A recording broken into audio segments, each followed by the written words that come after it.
Hey guys, tonight we begin with one of history's most brutal construction projects, building the Great Pyramid of Giza, where workers died at a rate that would make modern safety inspectors weep. So before you get comfortable, take a moment to like the video and subscribe, but only if you genuinely enjoy what I do here. And let me know in the comments where you're tuning in from and what time it is for you. It's always fascinating to see who's joining us from around the world. Now dim the lights, maybe turn on a fan for that soft background hum, and let's ease into tonight's journey together. Let's start with the biggest misconception about pyramid construction. Most people imagine skilled craftsmen working in organized shifts, maybe with some basic tools and a lot of determination. In reality, building the pyramids was essentially a death sentence carried out in slow motion over decades. Think of it like being voluntarily enrolled in a medieval version of Squid Game, except the games last 20 years, and there's no prize money. This wasn't some noble collaborative effort where everyone went home to their families each night. It was a grinding machine of human suffering that consumed workers like fuel.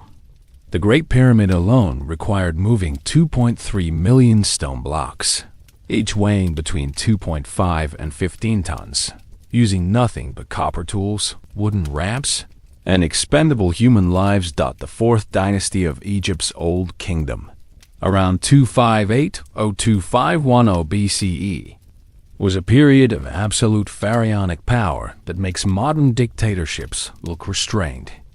Ancient Egypt wasn't the mystical, romantic civilization Hollywood portrays. It was a highly stratified society built on the backs of peasants, slaves, and conscripted workers who had zero choice in their participation. The pharaoh controlled everything. The Nile's flooding patterns determined agriculture. The state owned all land, and royal projects took absolute priority over human welfare. If you thought ancient Egypt was about wise priests and noble builders working in harmony, think again. It was a system where the god king's eternal housing project mattered more than the lives of thousands of workers. The economic structure was essentially state-sponsored slavery with religious justification. Pharaoh Khufu commanded resources from across the kingdom: limestone from Tura quarries, granite from Aswan, cedar wood from Lebanon. Each material required its own supply chain of forced labor.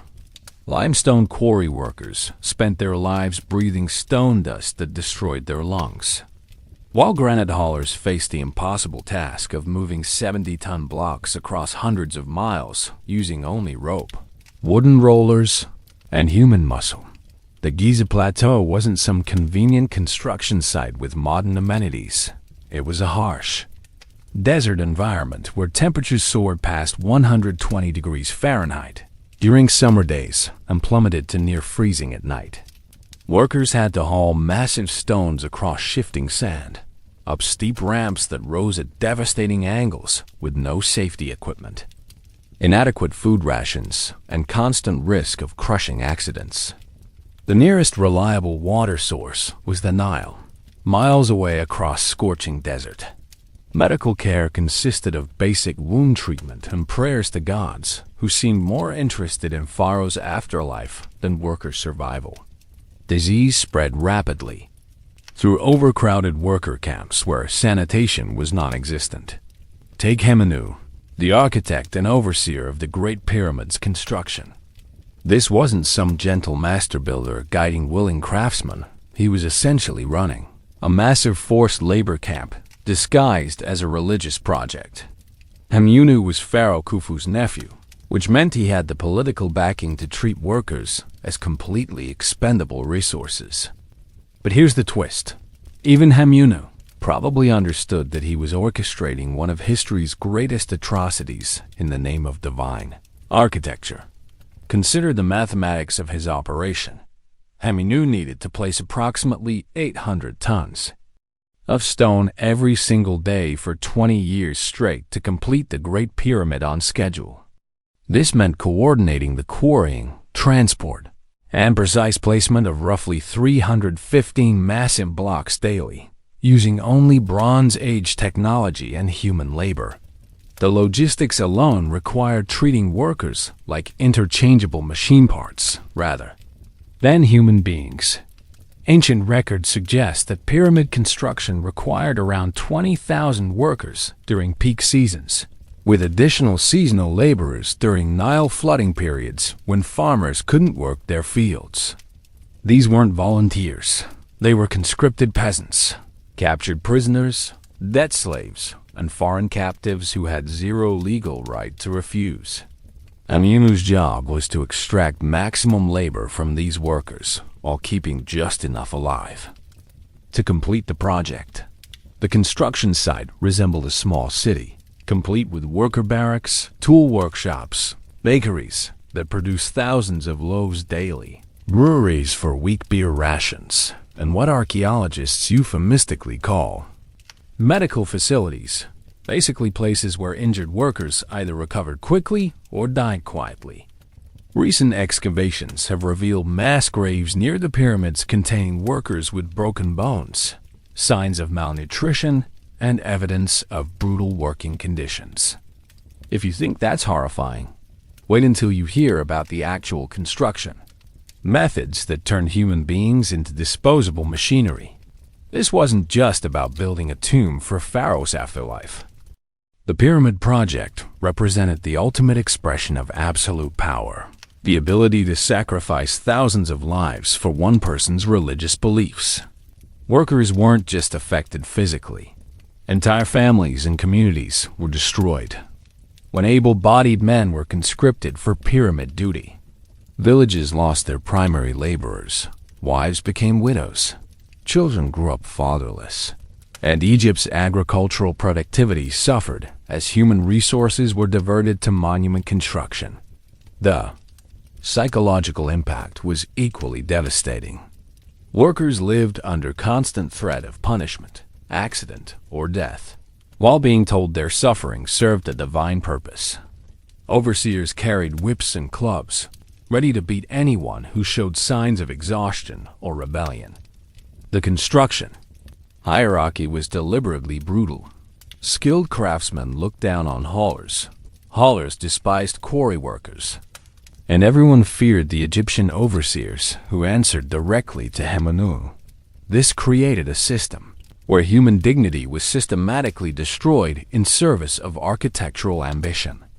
Workers were assigned numbers rather than names, fed just enough to maintain strength, and housed in barracks that resembled prison cells. The pyramids weren't just tombs.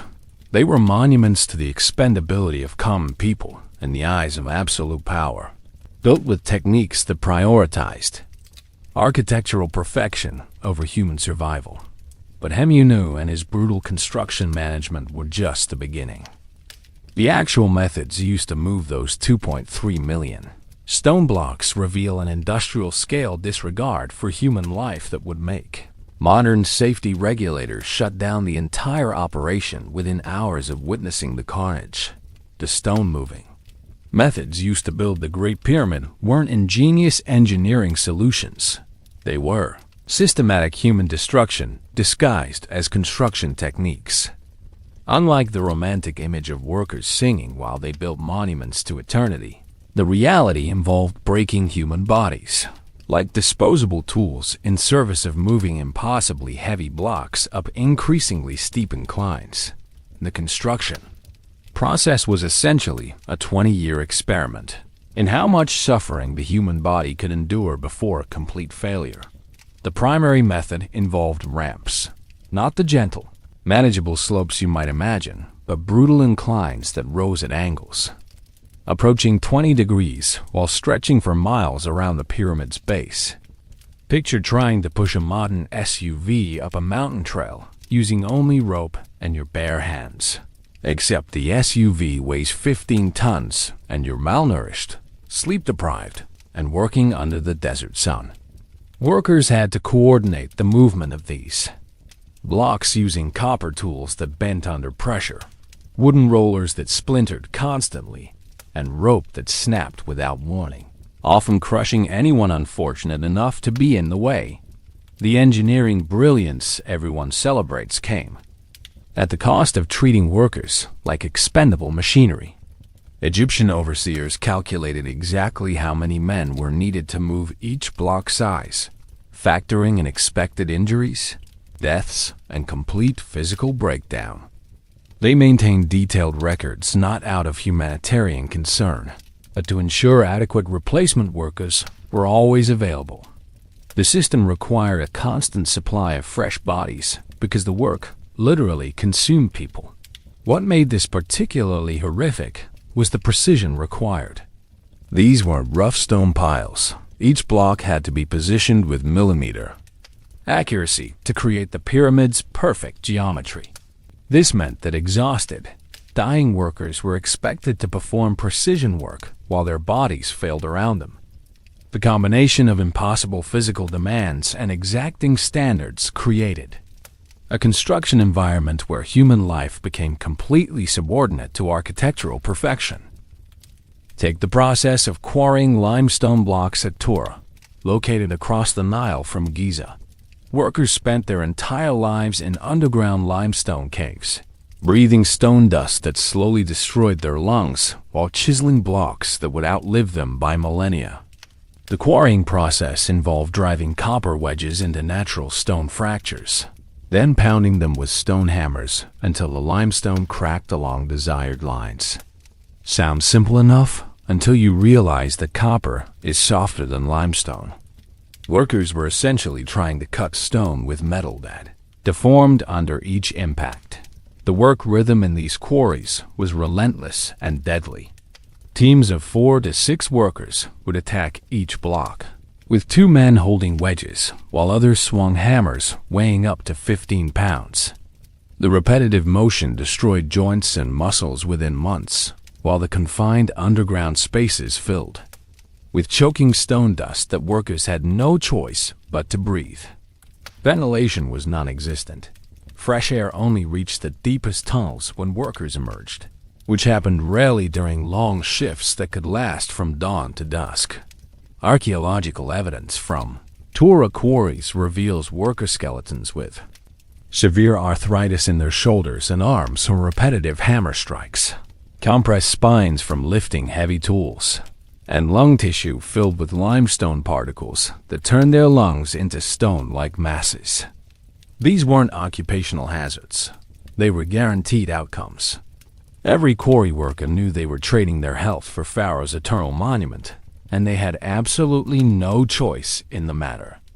Medical examination of quarry worker. Remains shows that most died between ages 30 to 35. Their bodies simply worn out from the impossible demands of stone extraction. One particularly brutal example involved moving the pyramid's granite casing stones, some weighing over 70 tons each. These massive blocks had to be quarried at Aswan using even more primitive techniques, then transported 500 miles down the Nile during flood season when the river was high enough to carry heavy barges. The logistics alone required coordinating thousands of workers across hundreds of miles.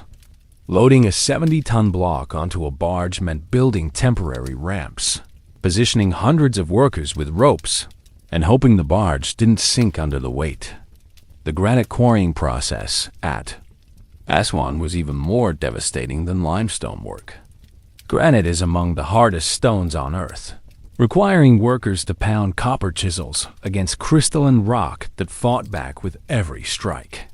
Workers used fire heating techniques, building fires against granite faces to expand the stone, then dousing it with cold water to create cracks. This process filled the air with toxic smoke and created sudden temperature changes that caused severe burns and respiratory damage. But transport was just the beginning. Once these granite monsters reached Giza, they had to be moved from the Nile harbor up to the pyramid site, a journey of several miles across desert terrain that rose steadily upward. Workers constructed massive sledges from cedar wood imported from Lebanon, then attached rope harnesses that distributed the pulling force across teams of 200 to 300 men. The ropes were made from twisted papyrus and hemp, materials that stretched and snapped under extreme loads, often recoiling like whips that could sever limbs or decapitate workers. Contemporary records describe workers collapsing from heat exhaustion while hauling these blocks, only to be replaced immediately by fresh crews who stepped over their bodies to continue the work. The granite blocks couldn't stop moving once they started. Momentum was everything. If a hauling crew failed, the block could roll backward, crushing anyone in its path. Archaeological excavations have found crushed skeletal remains beneath some of the pyramid's foundation stones, suggesting that workers who fell during the hauling process were simply incorporated into the construction rather than removed and properly buried. The precision placement required for the pyramid's upper levels created even more horrific scenarios. As the pyramid rose higher, ramps became steeper and more dangerous. Workers had to haul multi-ton blocks up inclines approaching 30 degrees, while maintaining perfect balance and coordination. A single misstep by any team member could send blocks tumbling down the ramp, creating avalanches of stone that killed dozens instantly. Perhaps most disturbing was the treatment of injured workers. Medical papyrus records from the period describe treatments for pyramid injuries, crushed limbs, broken backs, and severe burns from rope friction. Workers who couldn't continue were either left to die or given minimal care until they could return to work. The construction timeline was non-negotiable. Individual human suffering was completely irrelevant to the project's completion, but the construction process wasn't uniformly brutal across all worker categories, which created a complex hierarchy of suffering that's often overlooked in historical accounts. Skilled stonemasons who carved hieroglyphs and fitted precision joints received better food, medical care, and housing than the hauling crews who moved blocks. This wasn't humanitarian concern. It was economic calculation.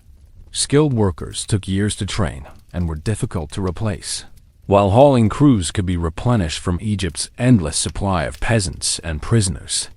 Archaeological evidence reveals this contradiction clearly. Skilled workers' cemeteries near the pyramids contain bodies with signs of adequate nutrition and medical care, while mass graves for hauling crews show malnutrition, untreated injuries, and premature death. The same construction project that provided decent living conditions for some workers simultaneously destroyed thousands of others. This created a system where survival depended entirely on your specific role in the construction hierarchy. Even more complicated was the seasonal nature of pyramid construction.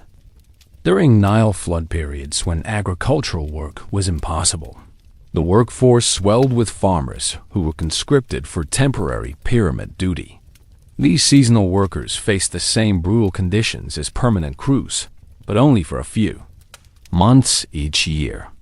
Many probably thought they could survive the temporary hardship, not realizing that even short exposure to pyramid construction could cause permanent physical damage. The religious aspects of pyramid building created another layer of contradiction. Workers were told their suffering served a divine purpose, helping Pharaoh achieve eternal life and maintain cosmic order. This religious justification probably helped some workers psychologically cope with their circumstances, but it also made resistance seem like blasphemy rather than reasonable self-preservation. The same belief system that gave meaning to their suffering also prevented them from questioning the system that was destroying them. Technical innovation during construction also created unexpected problems. As workers developed more efficient block moving techniques, overseers increased quotas and expectations. Improvements that should have made work easier instead made it more intensive. Workers who figured out how to move blocks faster weren't rewarded with rest. They were assigned more blocks to move. The system was designed to extract maximum labor regardless of technological improvements. The human cost of these construction methods was staggering. but it extended far beyond the workers who died building the pyramids. Entire regions of Egypt were depopulated as men were conscripted for pyramid duty, leaving behind communities of women, children, and elderly people who struggled to maintain agricultural production.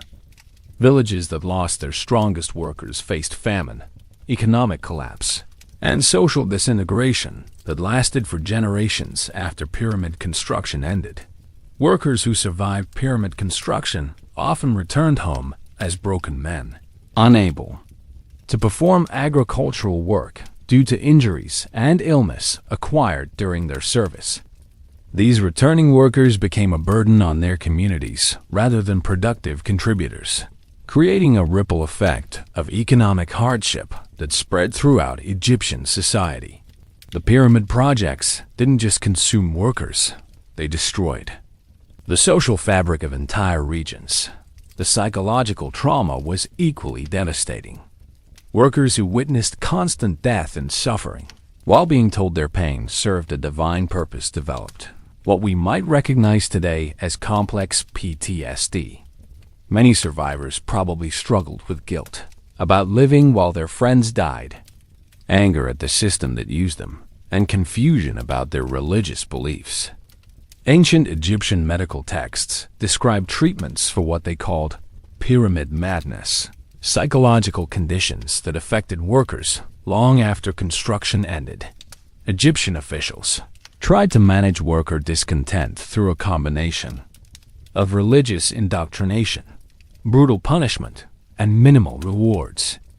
Workers who completed their pyramid service received small plots of land or tax exemptions, but these benefits were meaningless to those who died during construction. The reward system was designed more to prevent rebellion than to actually compensate workers for their suffering. Some workers did attempt to escape or resist, despite the severe consequences.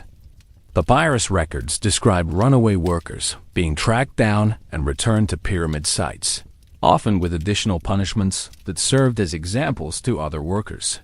The construction sites were essentially prison camps where leaving without permission was impossible, and resistance was crushed immediately. The long-term consequences for Egyptian society were profound.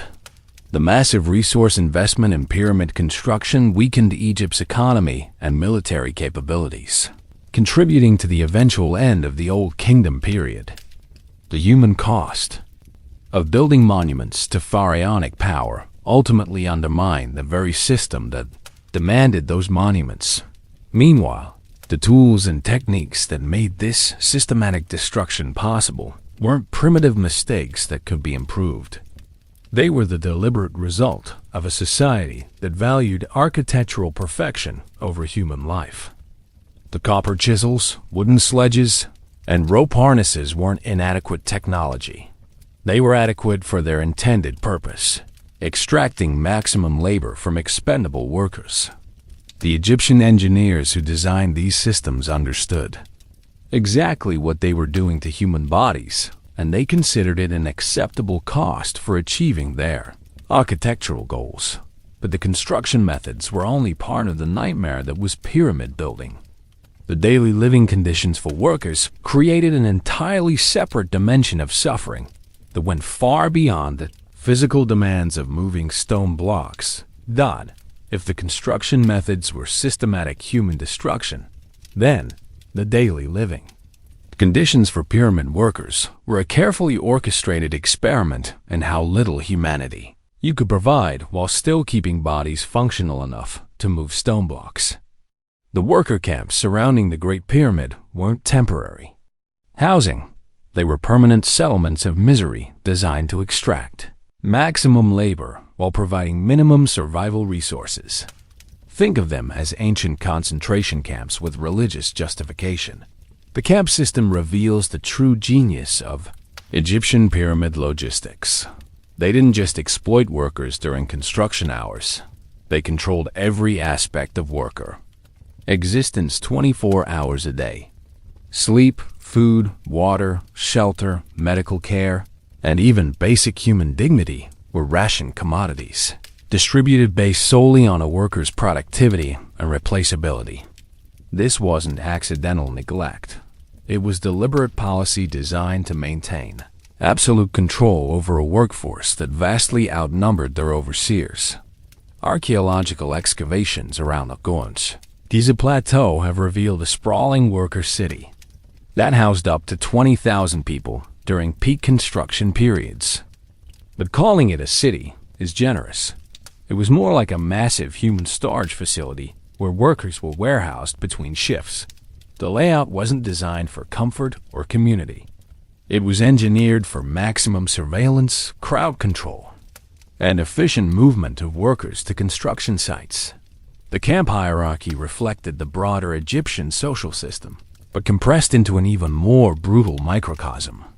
Skilled craftsmen lived in relatively decent stone houses near the pyramid base, while hauling crews were packed into barracks that resembled livestock pens.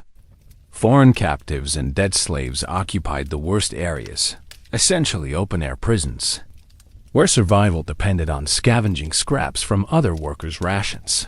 What made these living conditions particularly insidious was their permanence. Workers weren't just enduring temporary hardship. They were trapped in a system designed to consume their entire lives.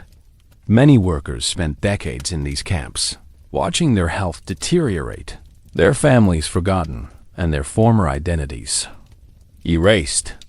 The pyramid camps weren't just construction sites. They were machines for converting human beings into construction materials. Consider the daily routine of Kenti, a composite character based on skeletal remains and papyrus records found in worker graves. Kenti was a conscripted farmer from a Nile Delta village who spent 12 years hauling limestone blocks until his spine compressed so severely that he could no longer work. His story, reconstructed from archaeological evidence, reveals the grinding reality of pyramid camp life. Kenti's day began before dawn with a barley porridge, so thin it was essentially flavored water. Workers received 2 meals daily, morning porridge and evening bread with onions, totaling roughly 1,800 calories, which sounds adequate until you realize they were burning 4,000 to 5,000 calories daily through hard labor. The chronic malnutrition was intentional. Hungry workers were easier to control and less likely to have energy for rebellion. Kenti's skeletal remains show clear signs of nutritional deficiencies that developed over years of inadequate feeding. Housing was equally calculated. Kenti shared a mud brick barracks with 40 other haulers, sleeping on reed mats laid directly on sand floors. The barracks had no windows, minimal ventilation, and a single doorway that could be barred from outside. During winter nights, temperatures inside dropped to near freezing, while summer days turned the structures into ovens. Workers slept in shifts based on their work assignments, meaning the barracks never emptied and noise never stopped. The most revealing aspect of Kenti's existence was the complete absence of privacy or personal possessions. Workers weren't allowed to own anything beyond basic clothing and work tools. No personal items, no letters from family, no small comforts that might remind them of life outside the camps. This wasn't just poverty. It was systematic dehumanization designed to break psychological connections to anything beyond pyramid construction. Water access reveals another layer of camp brutality. Despite being built beside the life-giving Nile, workers received strictly rationed water delivered in clay jars twice daily. The ration was calculated to maintain basic hydration during work, but insufficient for washing, cooking, or comfort.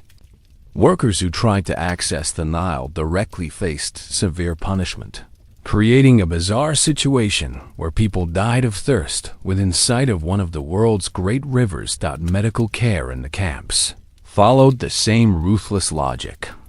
A worker named Seneb, whose remains were found in a mass grave, broke his leg when a stone block shifted during transport. Medical papyrus records describe the treatment.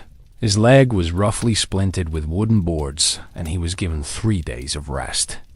When the leg didn't heal properly, which was inevitable given the primitive treatment and immediate return to heavy labor, Seneb was reclassified as unfit for hauling and assigned to quarry work, where his reduced mobility wouldn't matter as much.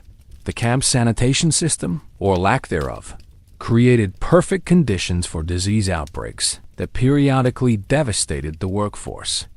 Human waste was disposed of in open pits downhill from the barracks, contaminating groundwater and creating breeding grounds for parasites and bacteria. Archaeological analysis of worker remains shows evidence of dysentery, parasitic infections, and waterborne diseases that spread rapidly through the overcrowded living quarters. Perhaps most disturbing was the camp system for handling death. Workers who died during construction weren't mourned or properly buried according to Egyptian religious traditions. Instead, they were disposed of in mass graves with minimal ceremony, their bodies treated as construction waste rather than human remains. Families were never notified. Workers simply disappeared into the pyramid project and were forgotten. The psychological impact of camp life was carefully calculated to break worker resistance. Guards deliberately separated workers from their home regions, mixing different dialects and tribal groups to prevent the formation of cohesive resistance movements. Workers were assigned numbers rather than using their names, gradually erasing their individual identities. The constant threat of punishment, combined with exhaustion and malnutrition, created a population too broken to organize meaningful rebellion. Camp entertainment, when it existed, served the state's purposes rather than worker morale. Religious ceremonies focused entirely on Pharaoh's divine mission and the workers' sacred duty to serve. No music, dancing, or storytelling that might remind workers of their former lives or cultural identities. Even rest periods were structured to prevent unauthorized gathering or conversation that might foster dissent. The most chilling aspect of these case studies is their systematic nature. Every aspect of worker degradation was planned and implemented deliberately. The camps weren't failing to provide adequate living conditions. They were succeeding at providing exactly the minimum necessary to extract maximum labor while maintaining absolute control over a massive workforce. This systematic dehumanization wasn't unique to the Great Pyramid. It was replicated across all major Egyptian construction projects during the Old Kingdom period. Archaeological evidence from other pyramid sites reveals identical camp layouts, identical rationing systems, and identical methods of worker control. The Egyptians had perfected a template for mass human exploitation that they applied wherever large-scale construction was needed. The pattern reveals several key elements that made the system so effective and so horrific. First, complete isolation from family and community broke workers' psychological connections to their former identities. Second, calculated malnutrition maintained workers at the edge of survival, ensuring they lacked energy for resistance while remaining functional enough for labor. Third, the deliberate mixing of different cultural groups prevented the formation of cohesive opposition movements. The economic logic underlying these patterns was brutally efficient. The Egyptian state calculated the minimum resources needed to maintain worker productivity and provided exactly that amount. No more, no less. Food, water, shelter, and medical care were distributed based on mathematical formulas that treated human needs as engineering problems to be optimized for cost effectiveness. Religious justification provided the ideological framework that made this systematic cruelty socially acceptable. Workers were told their suffering served a divine purpose that transcended individual human concerns. This narrative probably helped some workers psychologically cope with their circumstances, but it also prevented them from viewing their treatment as unjust rather than divinely ordained. The geographical pattern of worker recruitment reveals another layer of systematic planning. The Egyptian state deliberately conscripted workers from distant regions to minimize local resistance and prevent family members from attempting rescues. Workers from Nubia, the Levant, and remote Egyptian provinces were specifically targeted because their disappearance would cause minimal disruption to politically important areas near the capital. The seasonal patterns of camp operations show how the Egyptians integrated pyramid construction with agricultural cycles. During Nile flood periods when farming was impossible, the camp swelled with temporary workers who thought they were performing short-term service. Many of these seasonal workers never returned home, either dying during their service or being reclassified as permanent workers when their temporary assignments ended. Perhaps most revealing is the pattern of camp abandonment after pyramid completion. Rather than transitioning workers to other projects or returning them to their communities, the Egyptian state simply disbanded the camps and left workers to fend for themselves. Many former pyramid workers became homeless beggars in Egyptian cities, their health too broken for normal employment, and their families too distant or dead to provide support. This pattern of systematic exploitation and abandonment reveals the true nature of pyramid construction. It wasn't a national effort that benefited Egyptian society, but a massive resource extraction operation that enriched the pharaonic elite while destroying the lives of countless ordinary people. The pyramids weren't built by a civilization. They were built by consuming one. The long-term effects of the pyramid camp system extended far beyond the workers who suffered within them, creating ripple effects that damaged Egyptian society for generations. The most immediate impact was demographic. Entire regions lost their adult male populations to pyramid construction, leaving behind communities of women, children, and elderly people who struggled to maintain basic agricultural production. Villages that had been prosperous farming communities became impoverished, settlements dependent on state support. The psychological trauma inflicted on survivors created a permanent class of damaged individuals who could never fully reintegrate into normal society.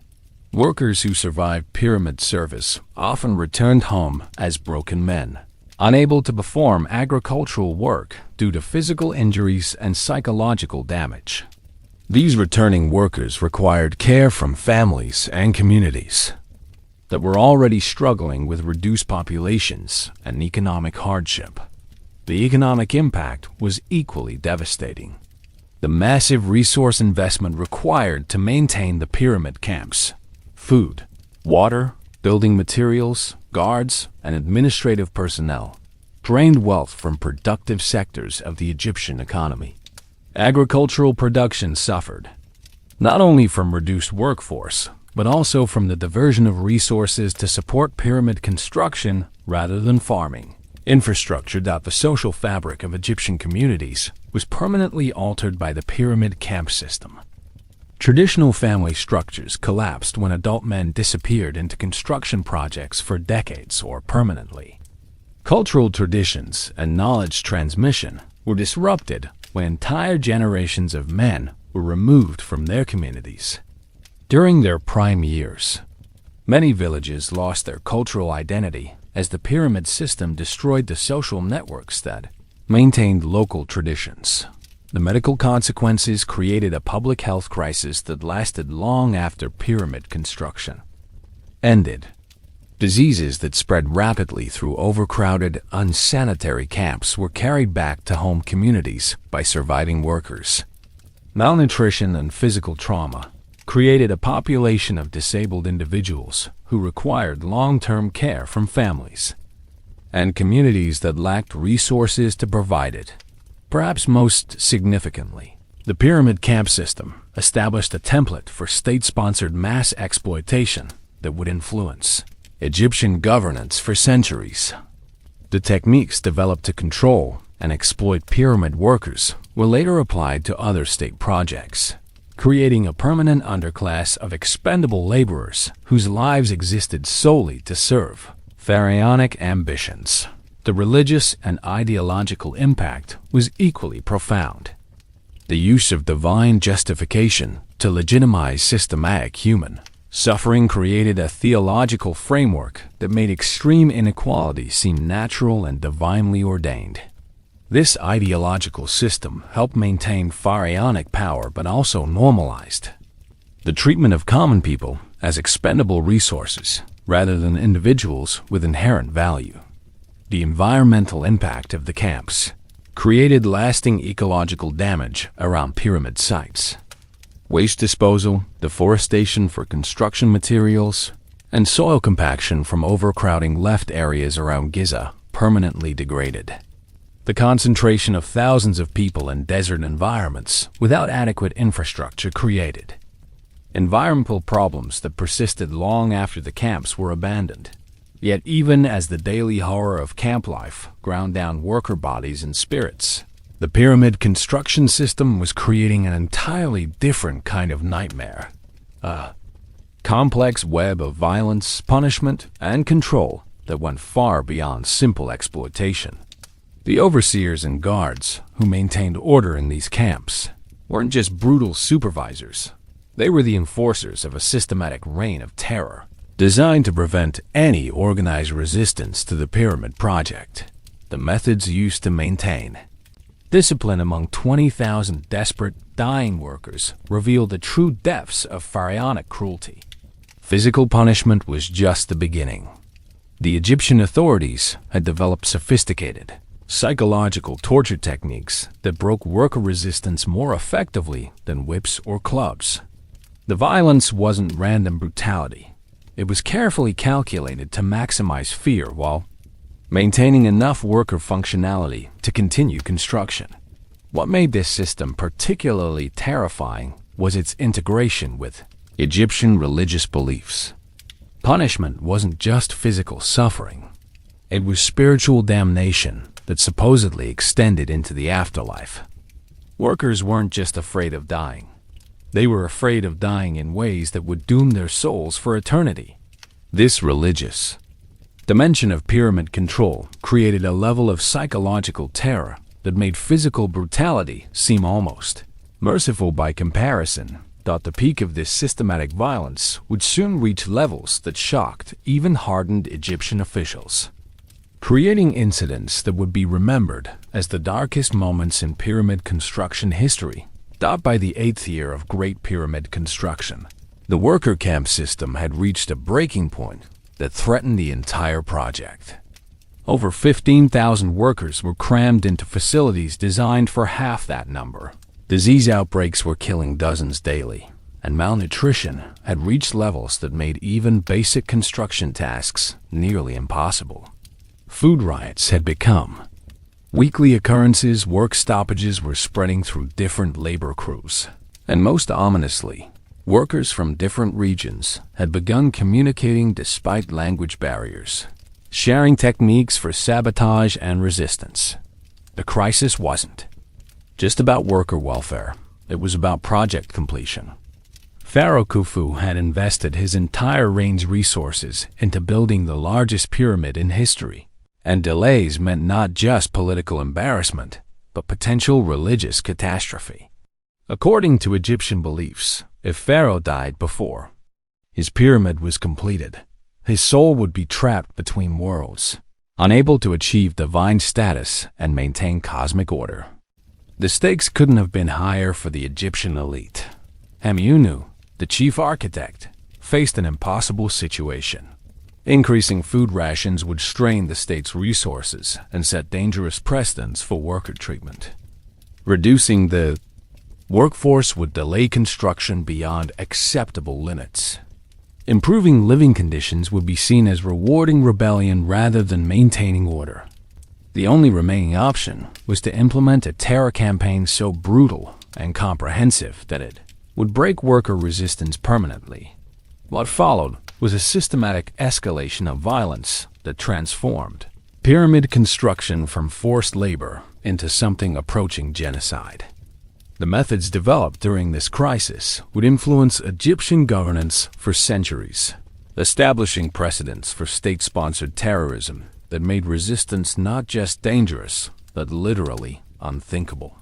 The Egyptian authorities didn't just want obedient workers. They wanted broken human beings who had been psychologically destroyed to the point where rebellion became impossible. The crisis came to a head during what Egyptian records euphemistically call the Great Correction, a 3-month period of organized brutality that would be remembered as the darkest chapter in pyramid construction history.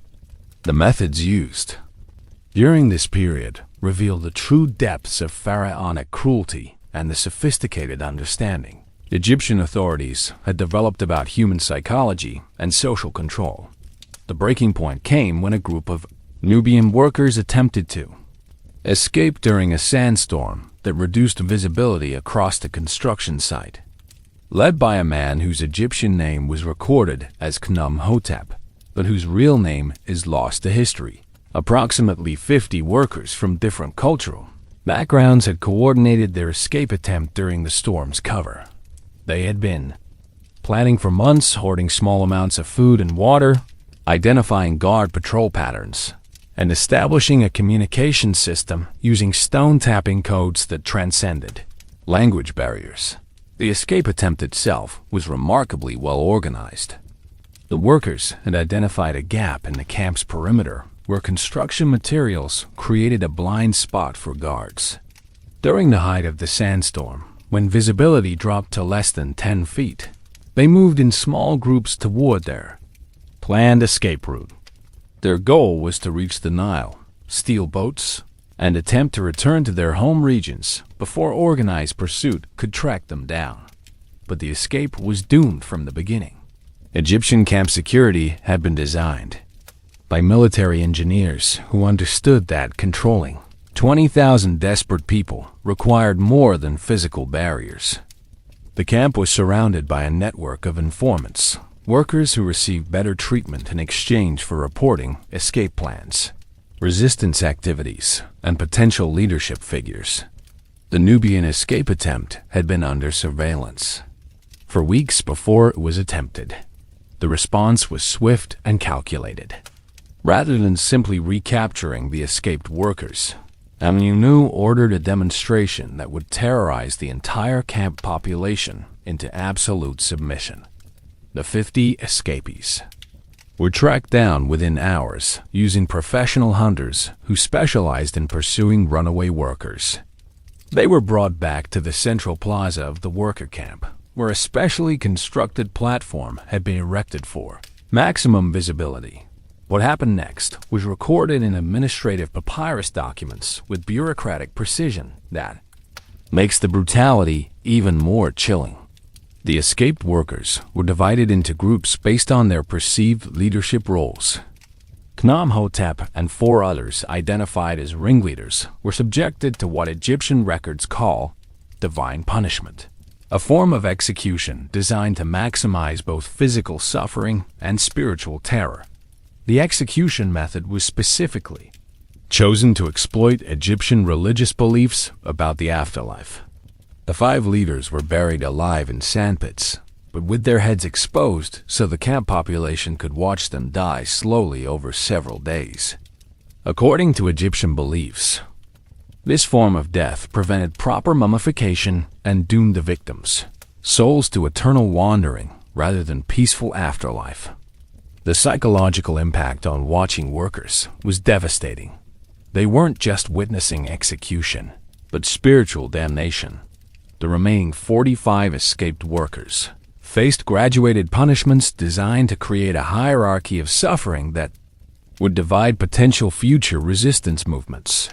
15 were blinded in one eye and assigned to grinding grain work that could be performed without full vision, but served as a permanent reminder of the consequences of resistance.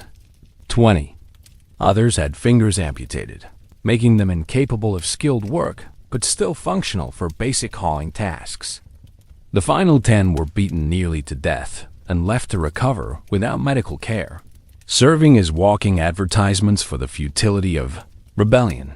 But the most psychologically devastating aspect of the punishment was its extension to workers who hadn't participated in the escape attempt. Haminu ordered the execution of 30 randomly selected workers from the same regional groups as the escapees, implementing a collective punishment system that made individual resistance effectively impossible. Workers realized that attempting escape would result not only in their own torture and death, but in the murder of innocent people from their home communities. The collective punishment created a self-policing system where workers became responsible for monitoring and controlling each other's behavior. The camp population turned inward, with workers from the same regions watching each other constantly to prevent actions that might trigger collective punishment. This destroyed the social bonds and mutual support systems that might have sustained resistance movements. The terror campaign continued for weeks after the initial executions. Random beatings, surprise executions, and arbitrary punishment became daily occurrences designed to maintain a constant state of fear and uncertainty. Workers never knew when they might be selected for punishment, creating psychological conditions that made planning or organizing resistance virtually impossible. Perhaps most horrifically, the Egyptian authorities began using families as leverage against resistance.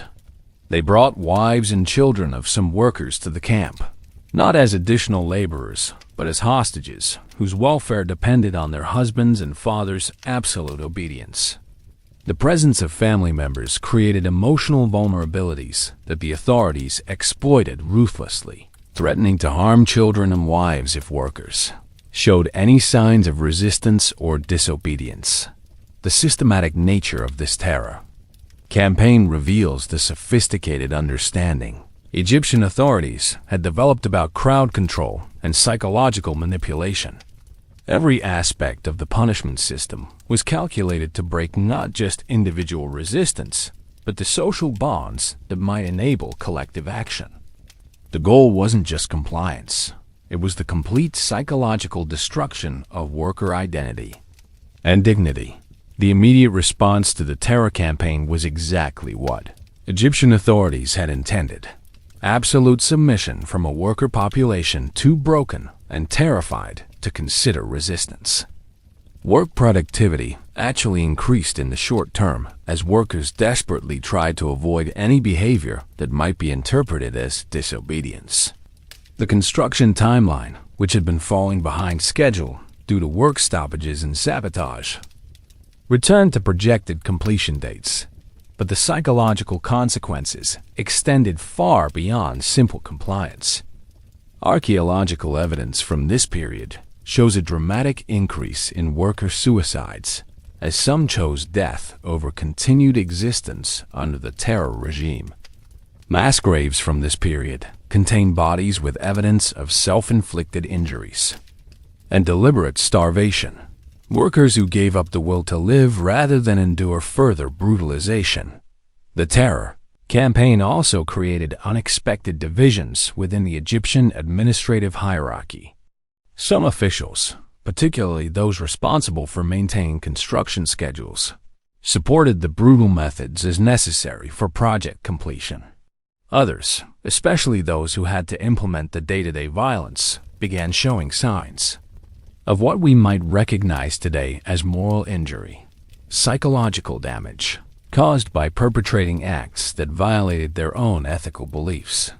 Contemporary papyrus records describe complaints from some Egyptian overseers about the escalating brutality. One document, discovered in administrative archives, describes an overseer named Amenhotep requesting transfer from pyramid duty because the violence was causing him dreams of the dead and making him unable to perform his duties effectively. These records suggest that even the perpetrators of the terror campaign were being psychologically damaged by their participation in systematic brutality. The economic consequences were equally significant. The terror campaign required additional guards, administrative personnel, and specialized equipment for carrying out punishments. These costs strained the pyramid project's budget and diverted resources from actual construction activities. The Egyptian state was spending increasing amounts of money on violence and control rather than productive labor. The medical consequences created a health crisis that threatened to undermine the entire workforce. The deliberate mutilation of workers reduced the available pool of skilled laborers, while the psychological trauma affected productivity, even among workers who hadn't been directly punished.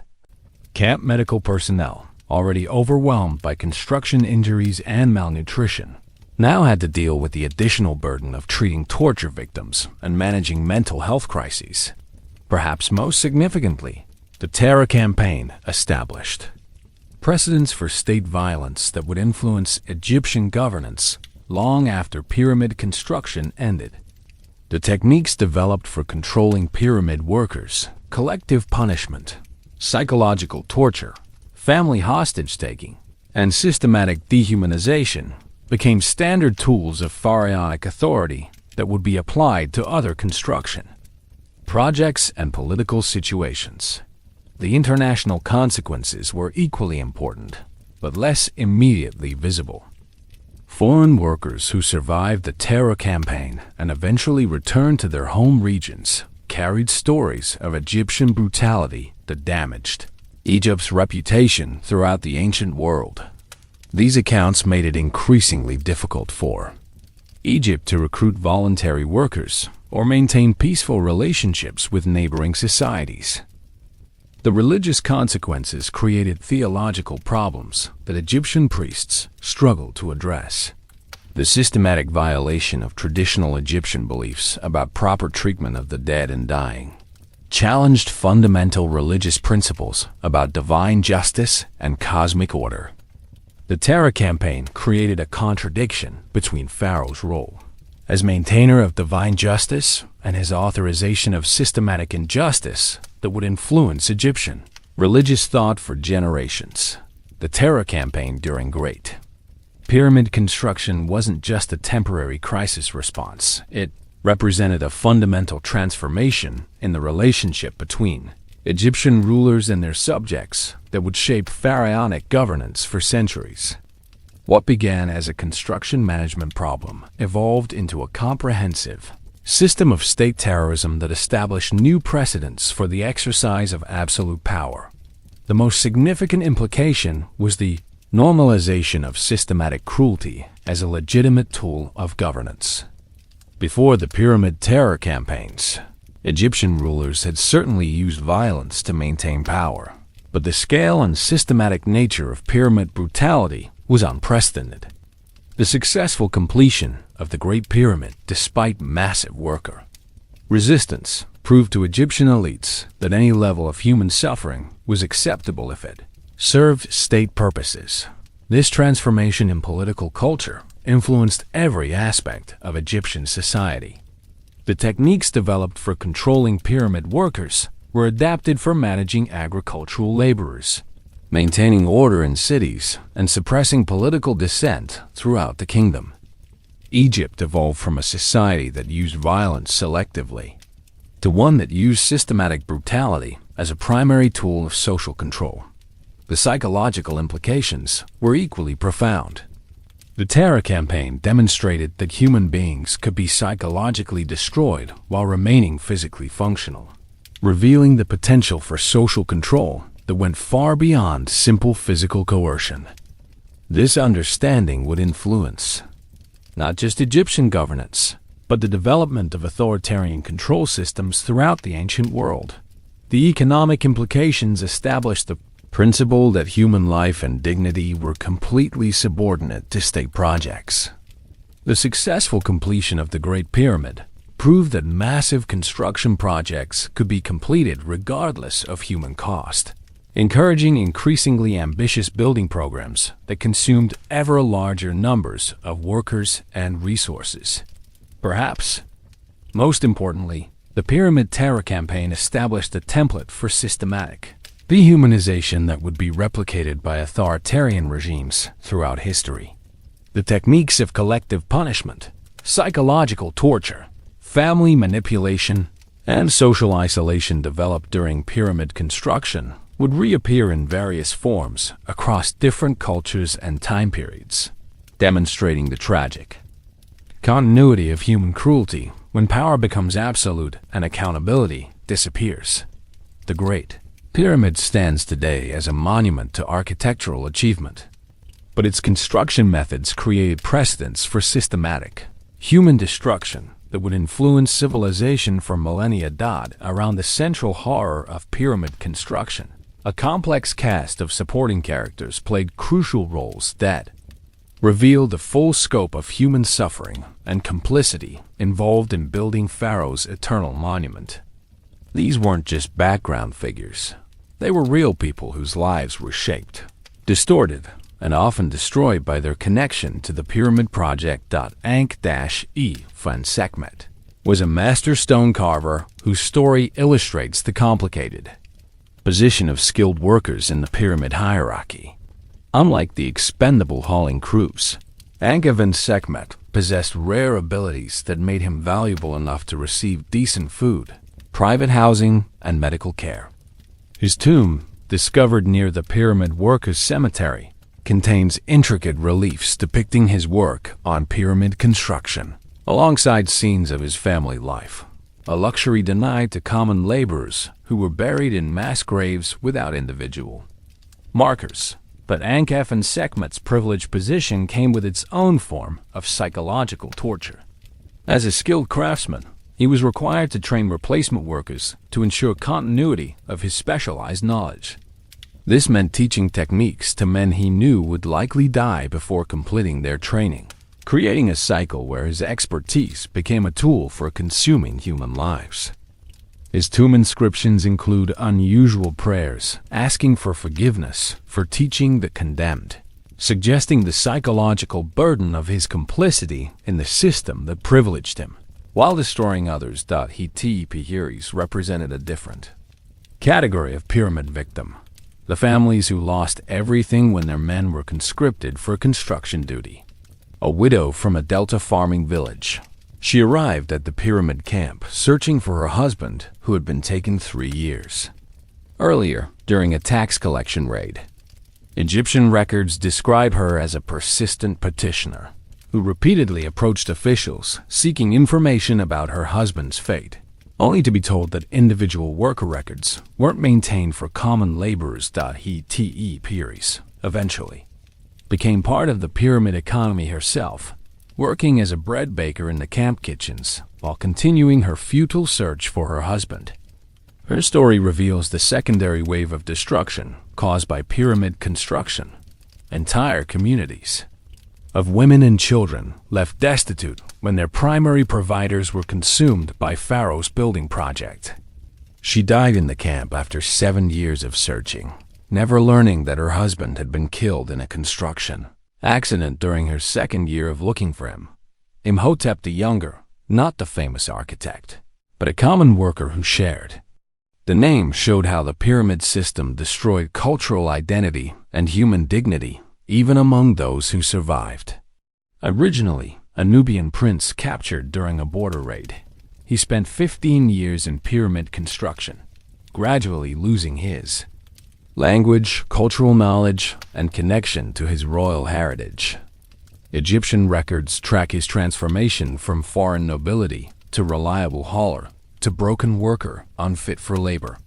By the end of his pyramid service, Imhotep the Younger had become what Egyptian officials called a camp ghost, a former worker whose mind had been so damaged by trauma and malnutrition that he could no longer function normally, but was kept alive as a cautionary example for other workers.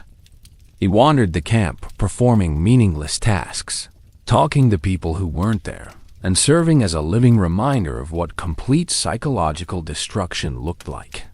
His presence terrified other workers more effectively than any formal punishment system. Kamwaset was an Egyptian overseer whose story reveals the psychological damage inflicted on those who administered the pyramid's brutality. Initially appointed to his position because of his administrative skills and loyalty to Pharaoh, he gradually became complicit in systematic torture and murder that violated his own moral beliefs. His personal papyrus records, discovered in administrative archives, document his psychological deterioration over 7 years of pyramid service. Kamwaset's writings describe nightmares, inability to eat certain foods that reminded him of worker rations, and growing paranoia about worker revenge. Most tellingly, his records show him developing elaborate religious justifications for his actions, creating increasingly complex theological explanations for why worker suffering served divine purposes. His transformation from competent administrator to psychological wreck illustrates how the pyramid system damaged not just workers, but everyone it touched, creating a cascade of trauma that spread throughout Egyptian society. These weren't isolated individual tragedies. They were part of interconnected webs of relationships that revealed how pyramid construction created complex networks of suffering, complicity, and survival that extended far beyond the construction site itself. The connections between different people's stories show how the Pyramid Project created social relationships based entirely on exploitation and terror, rather than normal human bonds. Ankh-E, Finn Sekhmet's position as master carver made him responsible for training younger craftsmen, creating a mentorship relationship perverted by the knowledge that most apprentices would die before completing their training. His tomb reliefs show him working alongside a series of different apprentices over the years, but his written records reveal the psychological burden of repeatedly investing emotional energy in teaching skills to men he knew were essentially condemned. This created a form of emotional labor that was as exhausting as physical work, constantly forming professional relationships, while protecting himself from the grief of inevitable loss. The connection between Ankh and Sekhmet and Hetep reveals another layer of the pyramid's social destruction. As a skilled worker with access to administrative areas, Ankh and Sekhmet occasionally encountered families searching for missing workers. He could have provided information about worker deaths and injuries, but doing so would have risked his privileged position and potentially led to his reclassification as a common laborer. His tomb inscriptions include prayers asking for forgiveness for remaining silent when words might have brought peace, suggesting his awareness of the moral cost of his survival. Strategy. Hetep search for her husband intersected with the stories of dozens of other searching families, creating an informal network of women who shared information about worker assignments, death notifications, and camp access points.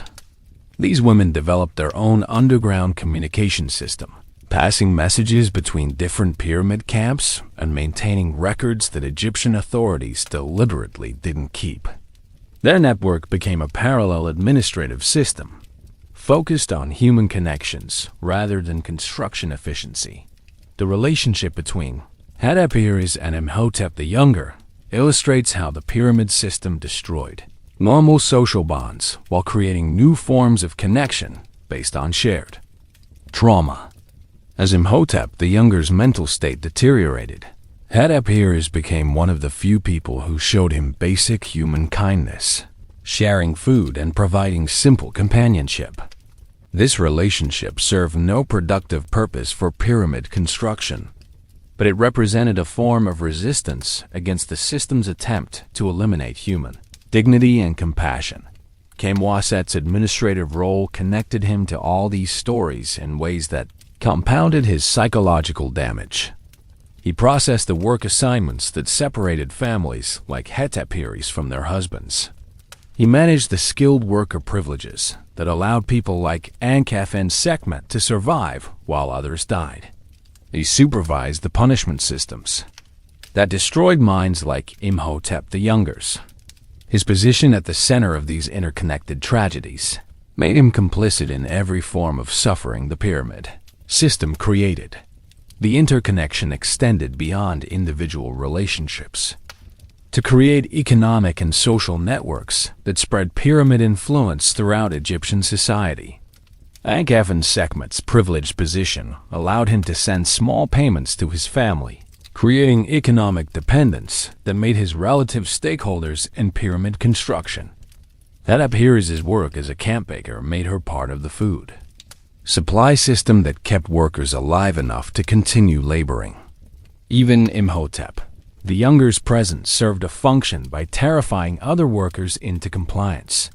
These networks reveal how pyramid construction created a comprehensive system of social control that extended far beyond physical coercion. People became invested in the system's continuation even when it was destroying them and their loved ones. Families depended on pyramid employment for survival, even knowing it would likely kill their breadwinners.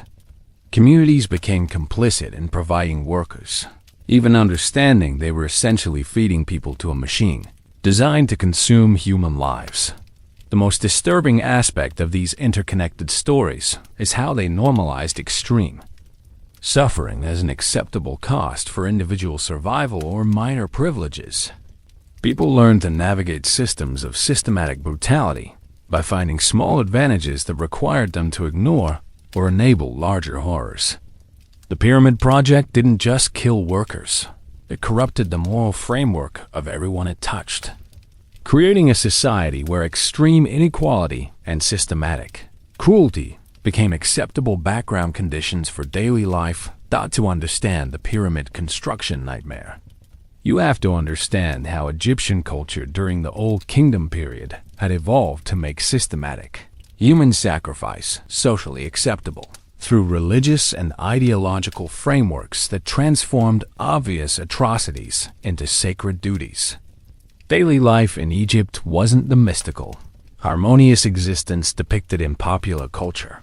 It was a rigid hierarchical system where the pharaoh's divine status justified any level of human suffering in service of his eternal needs.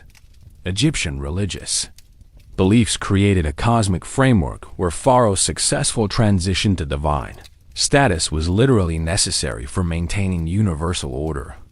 The pyramid wasn't just a tomb. It was a machine for ensuring that the forces of chaos didn't overwhelm creation itself.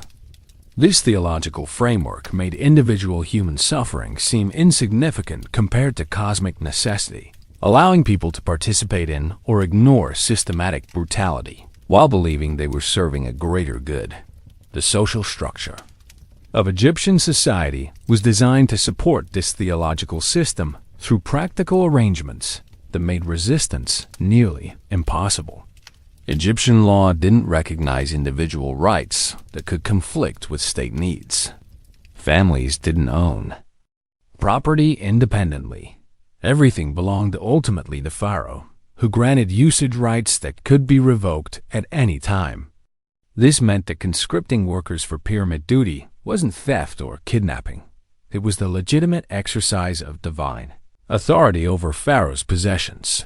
Marriage and family relationships were structured around economic production rather than emotional bonds, making it easier for families to accept the loss of members to state projects.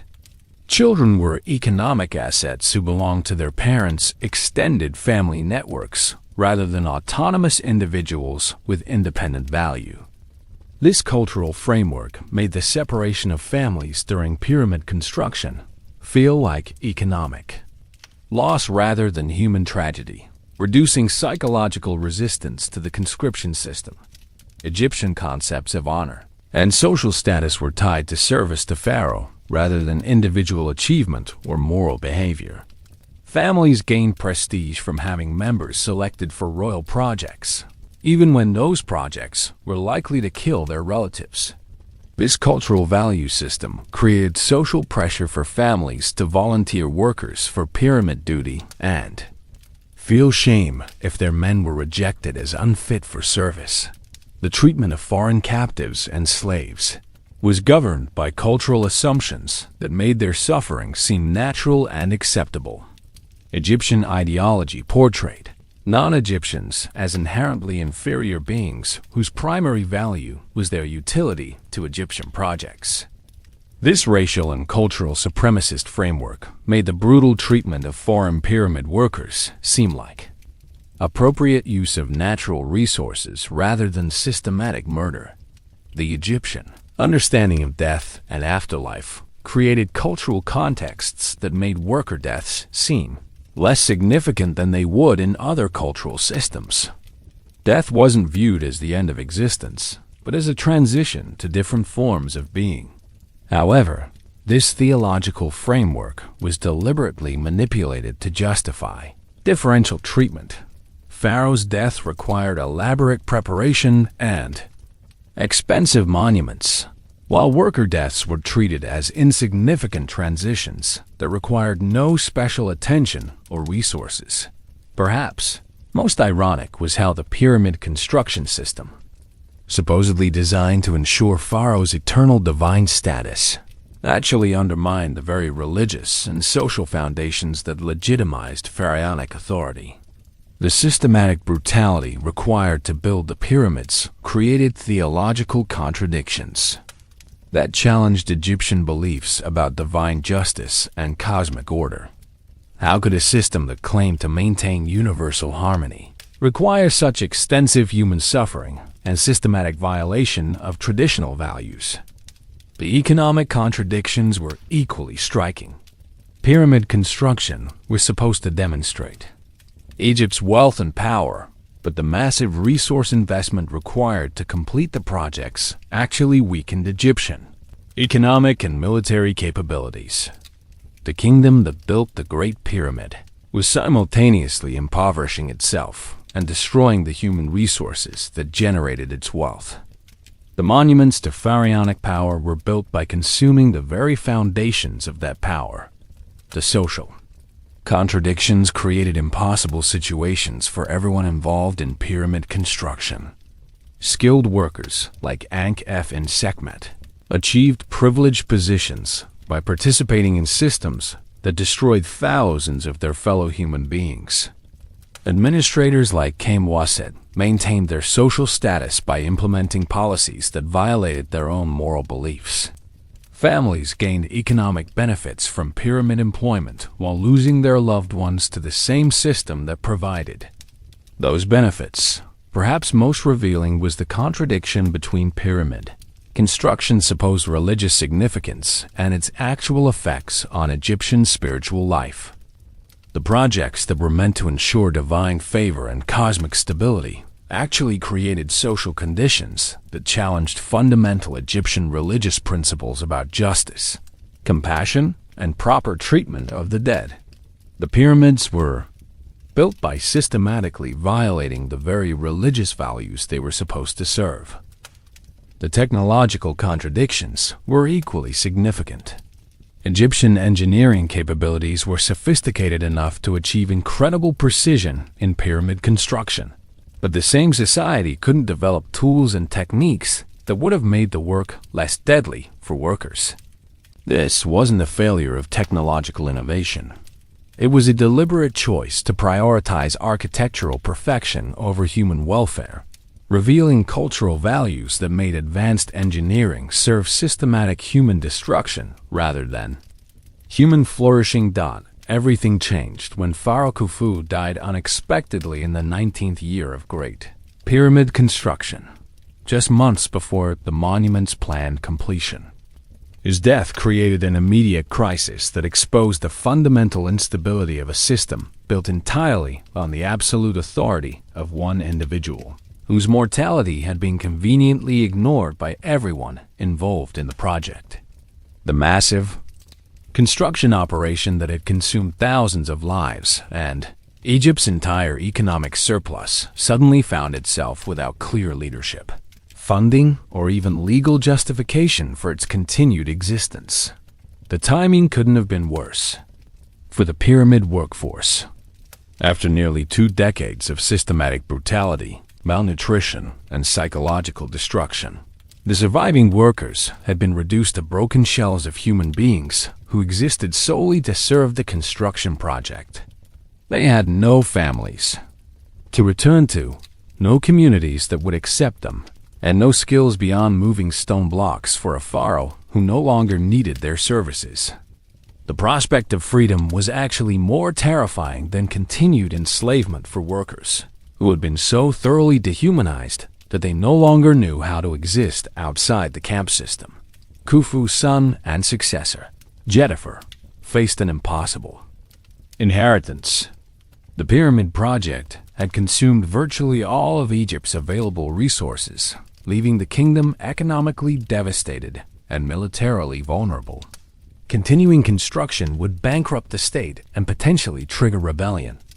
From regions that had been stripped of workers and wealth to support Khufu's monument. But abandoning the project would leave thousands of workers in limbo and waste the enormous investment already made in the construction. The shift began with a series of practical decisions that gradually dismantled the pyramid construction system. Without officially acknowledging its failure, Pharaoh Khufu reduced food rations for workers, ostensibly as a temporary cost-cutting measure, but actually as a way to decrease the workforce through starvation rather than formal dismissal. Guard units were reassigned to other duties, creating security gaps that encouraged worker escapes while avoiding the political cost of officially releasing the workforce. What made this transformation particularly significant was the recognition by Egyptian officials that the pyramid construction model was ultimately unsustainable. The mathematical reality was undeniable. The system consumed human resources faster than Egypt could replace them, while producing monuments that provided no economic return on investment. The Great Pyramid had required killing or permanently disabling an estimated 30,000 workers over 19 years, representing a significant portion of Egypt's adult male population. The demographic impact was becoming impossible to ignore. Entire regions had been depopulated. Agricultural production was declining due to labor shortages, and Egypt's military capabilities had been weakened by the diversion of resources to construction projects. Foreign enemies were beginning to test Egyptian border defenses, sensing the kingdom's weakness. The pyramid system that was supposed to demonstrate Egyptian power was actually advertising Egyptian vulnerability to potential invaders. Perhaps most importantly, the religious justifications that had legitimized systematic brutality were beginning to fail. Khufu's unexpected death raised uncomfortable theological questions about divine protection and pharaonic immortality that undermined the ideological foundations of pyramid construction. If Pharaoh could die before completing his eternal monument, what did that say about his divine status and the cosmic necessity of worker sacrifice? The dismantling of the pyramid construction system wasn't a dramatic collapse, but a gradual process of administrative abandonment that left thousands of workers stranded in a legal and social limbo that was often worse than their previous enslavement. Egyptian officials didn't announce the end of pyramid construction. They simply stopped providing the resources and authority needed to maintain the massive operation, leaving local administrators to manage the transition without clear guidelines or adequate support. The first phase involved what officials euphemistically called workforce optimization, a systematic reduction in worker numbers through hunger, disease, and deliberate neglect rather than formal dismissal. Food deliveries to worker camps became irregular, then inadequate, then stopped entirely for weeks at a time. Medical care, always minimal, was eliminated completely. Guards were reassigned to other duties, creating opportunities for escape that also eliminated the state's responsibility for worker welfare. This process created a humanitarian catastrophe that Egyptian records carefully avoided documenting. Workers who had spent decades in pyramid construction found themselves abandoned in desert camps without food, water, or means of transportation to other regions. Many were too physically damaged to travel, even if they had destinations. Others had been so psychologically broken by their experiences that they were incapable of making decisions about their own survival. Some workers attempted to continue construction on their own, driven by decades of conditioning that had made pyramid work their only source of identity and purpose. These groups, lacking official supervision and resources, created a bizarre spectacle of skeletal workers hauling stones to nowhere, performing meaningless construction tasks because they no longer knew how to exist without orders. Egyptian officials, allowed this to continue for months, finding it easier to ignore dying workers than to provide transition assistance or formal dismissal procedures. The resistance to change came from unexpected sources. Skilled workers, like stone carvers and architects, had invested their entire careers in pyramid construction and faced economic ruin if the projects ended. They petitioned Jennifer to continue construction, arguing that abandoning the Great Pyramid would invite divine punishment and demonstrate Egyptian weakness to foreign enemies. Their resistance created political complications that slowed the transition and prolonged worker suffering. Egyptian administrative officials also resisted change, but for different reasons. The pyramid construction system had created thousands of bureaucratic positions that would become unnecessary if the projects ended. Camp administrators, guard captains, supply coordinators, and punishment specialists faced unemployment if they couldn't find ways to justify continued operations. This created institutional momentum that kept aspects of the system functioning long after its official abandonment. The most significant resistance came from the Egyptian religious establishment, which had invested enormous theological capital in justifying pyramid construction as cosmic necessity. Admitting that the system was unsustainable would require acknowledging that religious authorities had endorsed systematic murder and torture for purely political purposes. Instead, priests developed elaborate theological explanations for why Khufu's death actually made continued pyramid construction unnecessary, creating religious justifications for abandonment that protected their institutional credibility. The breakthrough came when Jennifer decided to build his own pyramid at Abu Rawash rather than completing his father's monument at Giza. This decision officially ended Great Pyramid construction while avoiding admission of failure or waste. The new project allowed Egyptian officials to transfer some resources and personnel, while abandoning the massive Giza operation without formal acknowledgement of its problems. The transition created opportunities for innovation that might have prevented some workers suffering if implemented earlier. Jennifer's pyramid project used significantly smaller workforce numbers, better worker housing, and less brutal construction methods. These improvements weren't motivated by humanitarian concern, but by practical recognition that the old system was economically unsustainable and politically dangerous.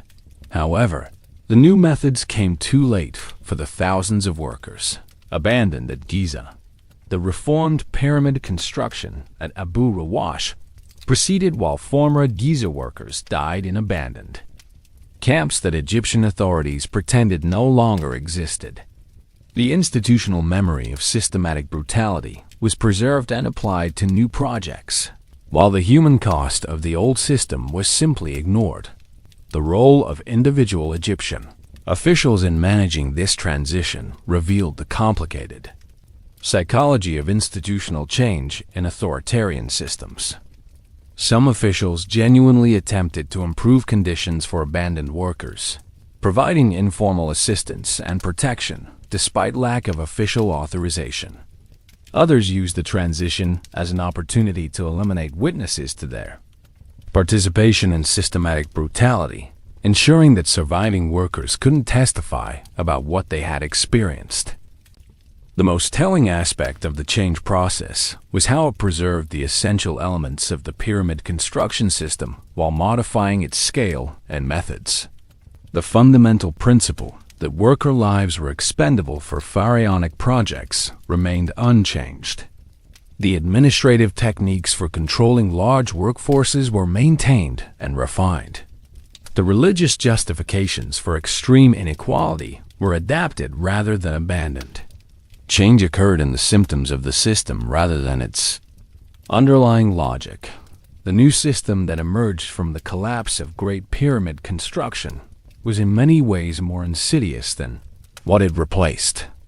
Rather than maintaining massive concentrated camps of brutalized workers, Egyptian authorities developed a distributed network of smaller construction projects that spread the human cost across broader geographic and temporal scales, making the systematic violence less visible while maintaining its essential character. Djedefre's pyramid at Abu Rawash became the model for this new approach. Instead of conscripting workers for decades-long assignments, the project used rotating crews that served shorter terms before being returned to their home communities. This change wasn't motivated by humanitarian concern, but by recognition that shorter assignments reduced worker mortality while maintaining adequate labor supply. Dead workers couldn't be recycled. Surviving workers could be called up for additional service. The housing and feeding arrangements at Abu Rawash were significantly better than those at Giza, but this improvement served economic rather than moral purposes. Better-fed workers were more productive, and decent housing reduced disease outbreaks that could disrupt construction schedules. The Egyptian authorities had learned that providing minimum, acceptable conditions was more cost-effective than managing the constant crisis conditions that had characterized Giza construction. However, the fundamental power relationships remained unchanged. Workers still had no legal rights, no ability to refuse assignments, and no recourse against abuse by supervisors.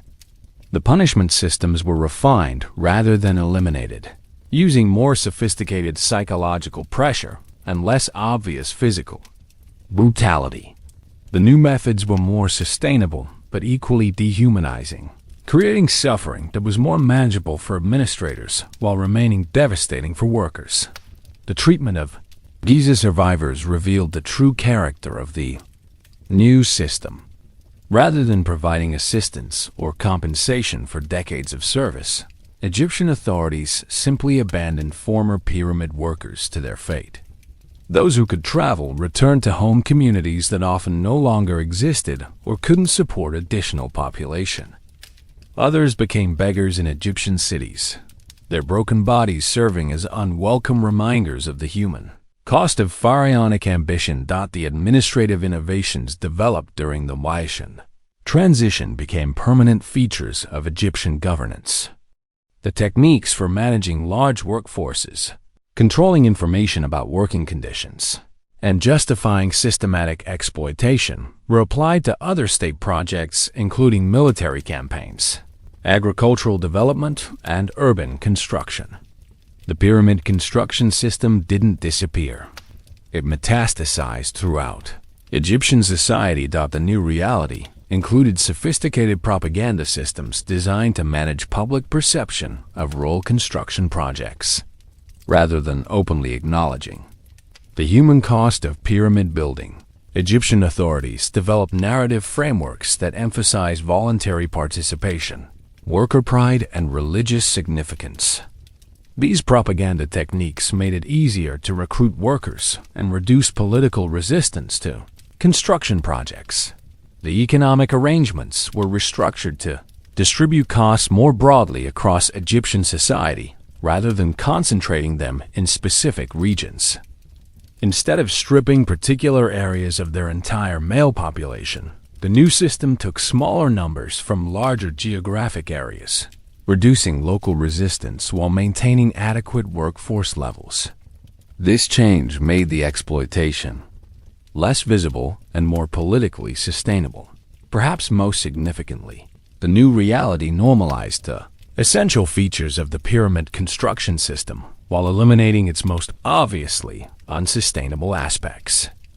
Systematic worker exploitation became a routine administrative function rather than a massive crisis operation. The brutalization of common people for elite projects was institutionalized as standard procedure rather than emergency response. The transformation preserved the core logic of the system while making it more politically and economically viable. Was this change an improvement over the original pyramid construction system? The answer depends entirely on whether you prioritize the perspectives of Egyptian elites, surviving workers, or the broader population affected by these projects. From an administrative standpoint, the changes were undeniably more efficient and sustainable. The new methods achieved construction goals while avoiding the economic devastation and political instability that had threatened Egyptian society. During Great Pyramid construction, from the perspective of workers who experienced both systems, the changes offered marginal improvements in immediate conditions while preserving the fundamental injustices that made their exploitation possible. Shorter assignments meant less likelihood of death during service, but also meant that more people would experience the trauma and physical damage of pyramid work. Better food and housing made the experience more survivable, but didn't address the underlying issue of forced labor for private benefit. The long-term consequences suggest that the changes actually made the system more harmful by making systematic exploitation politically sustainable. The concentrated brutality of Giza construction had been so extreme that it threatened the stability of Egyptian society, creating pressure for fundamental reform. The distributed brutality of the new system was more manageable and therefore more persistent, allowing worker exploitation to continue for centuries rather than decades. Contemporary Egyptian records present the changes as evidence of pharaonic wisdom and divine favor, demonstrating the regime's ability to learn from experience and improve governance. Modern archaeological evidence suggests a more complex reality where improvements in worker conditions serve primarily to enhance system efficiency rather than address moral concerns about human dignity and rights. The evaluation is further complicated by the complete absence of worker voices in historical records. Egyptian authorities controlled all written documentation, making it impossible to assess how workers themselves viewed the changes.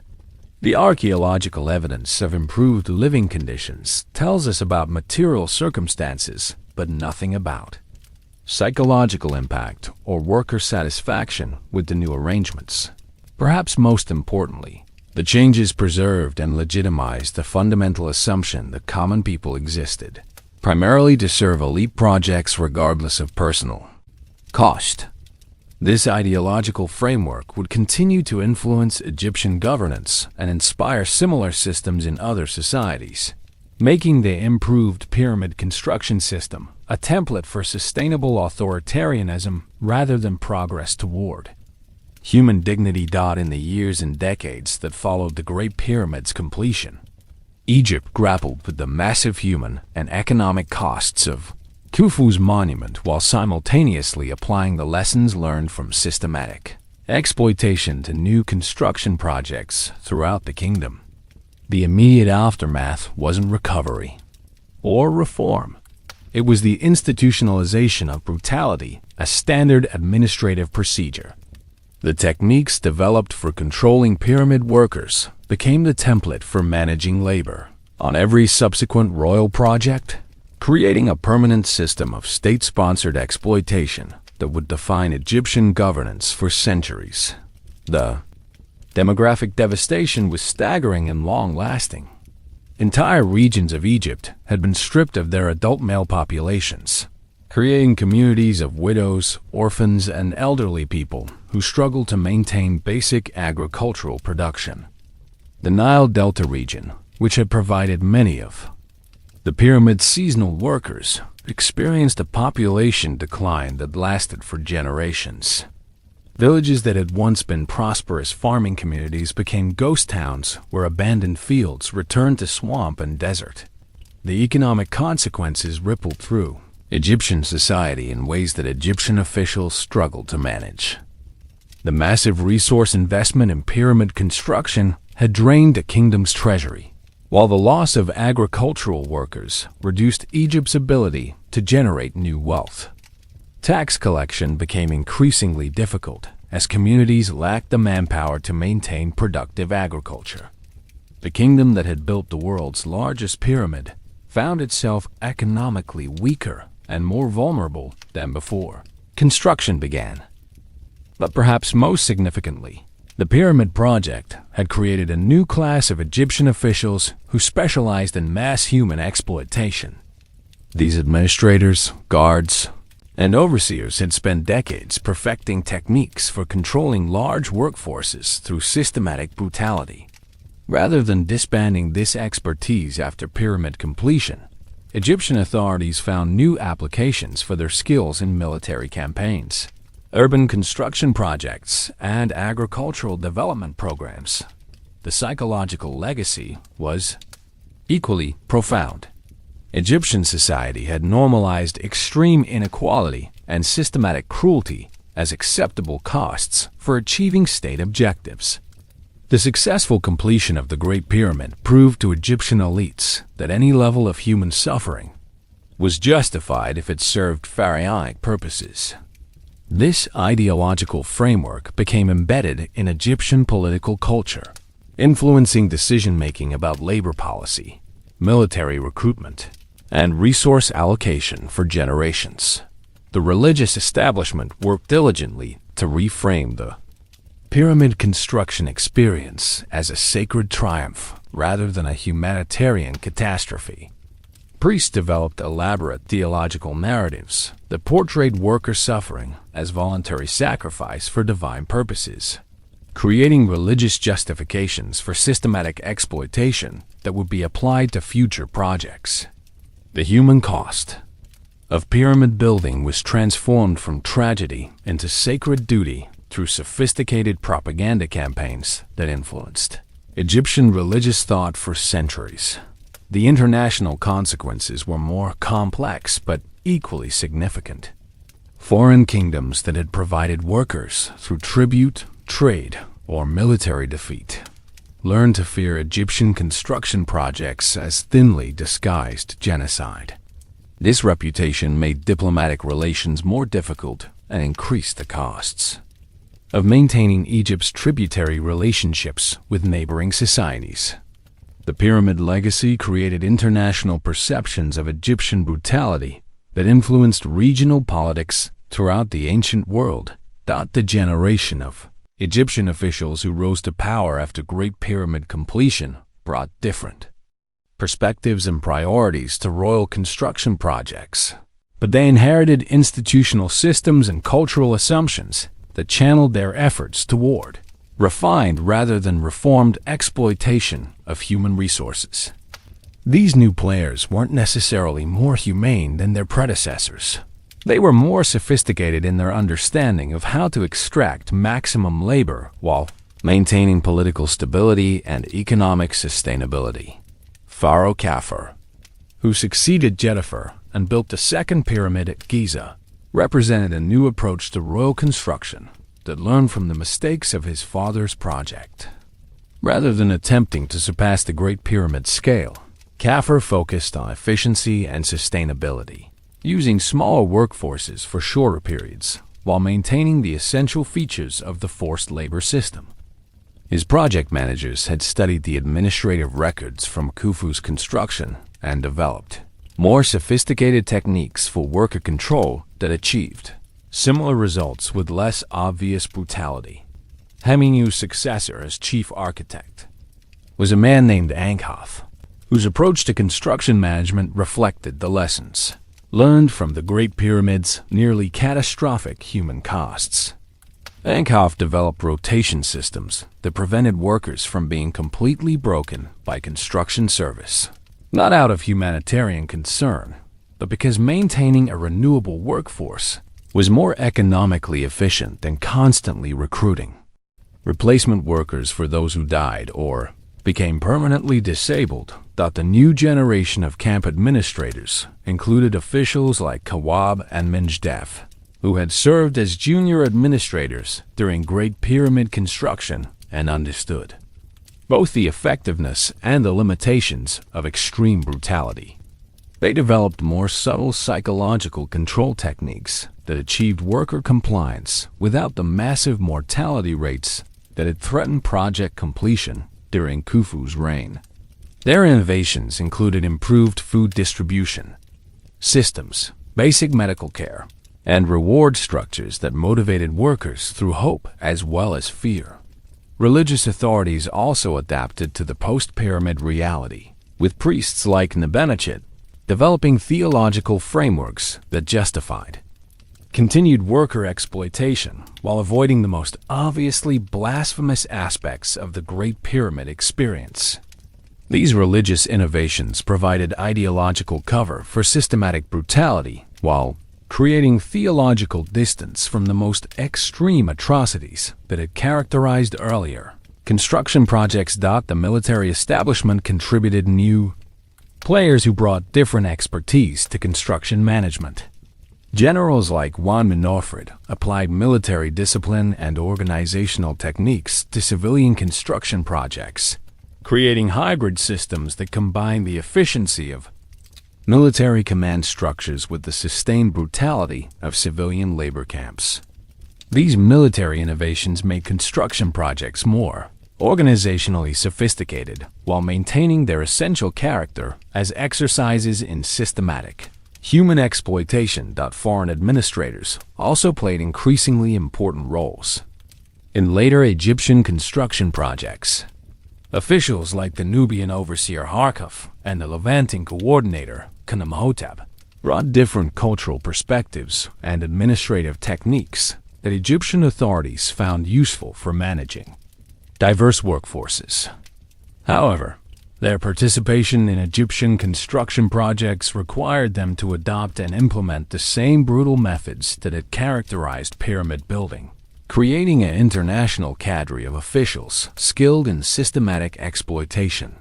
Perhaps most significantly, the new players included a generation of Egyptian officials who had grown up during Great Pyramid construction and considered systematic worker exploitation as normal rather than exceptional administrative practice.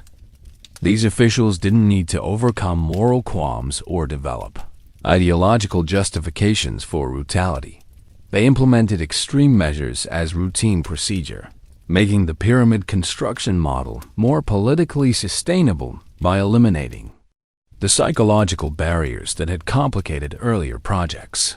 Their contributions to Egyptian governance extended far beyond construction projects, influencing military organization, agricultural management, and urban administration throughout the kingdom.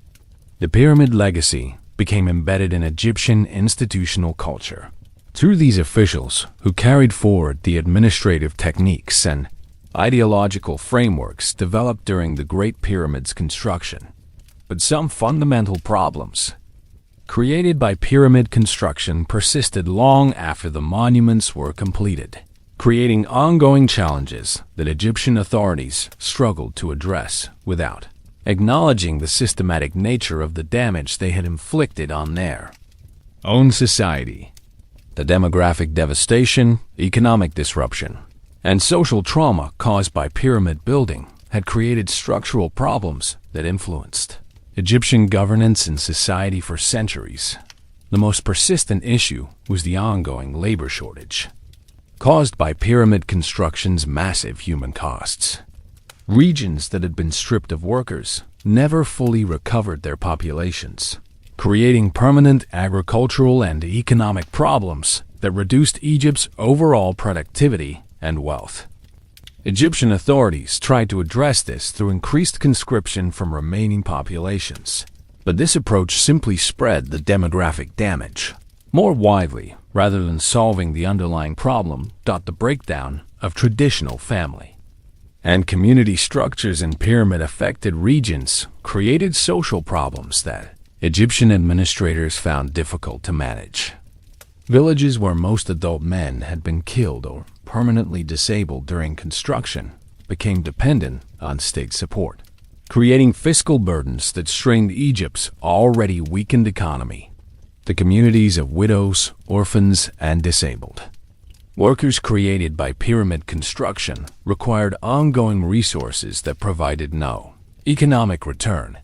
The psychological trauma inflicted on pyramid survivors created a permanent class of damaged individuals whose needs exceeded Egyptian society's ability to provide care or support. Veterans of pyramid construction suffered from what we would recognize today as severe PTSD, making them difficult to reintegrate into normal community life.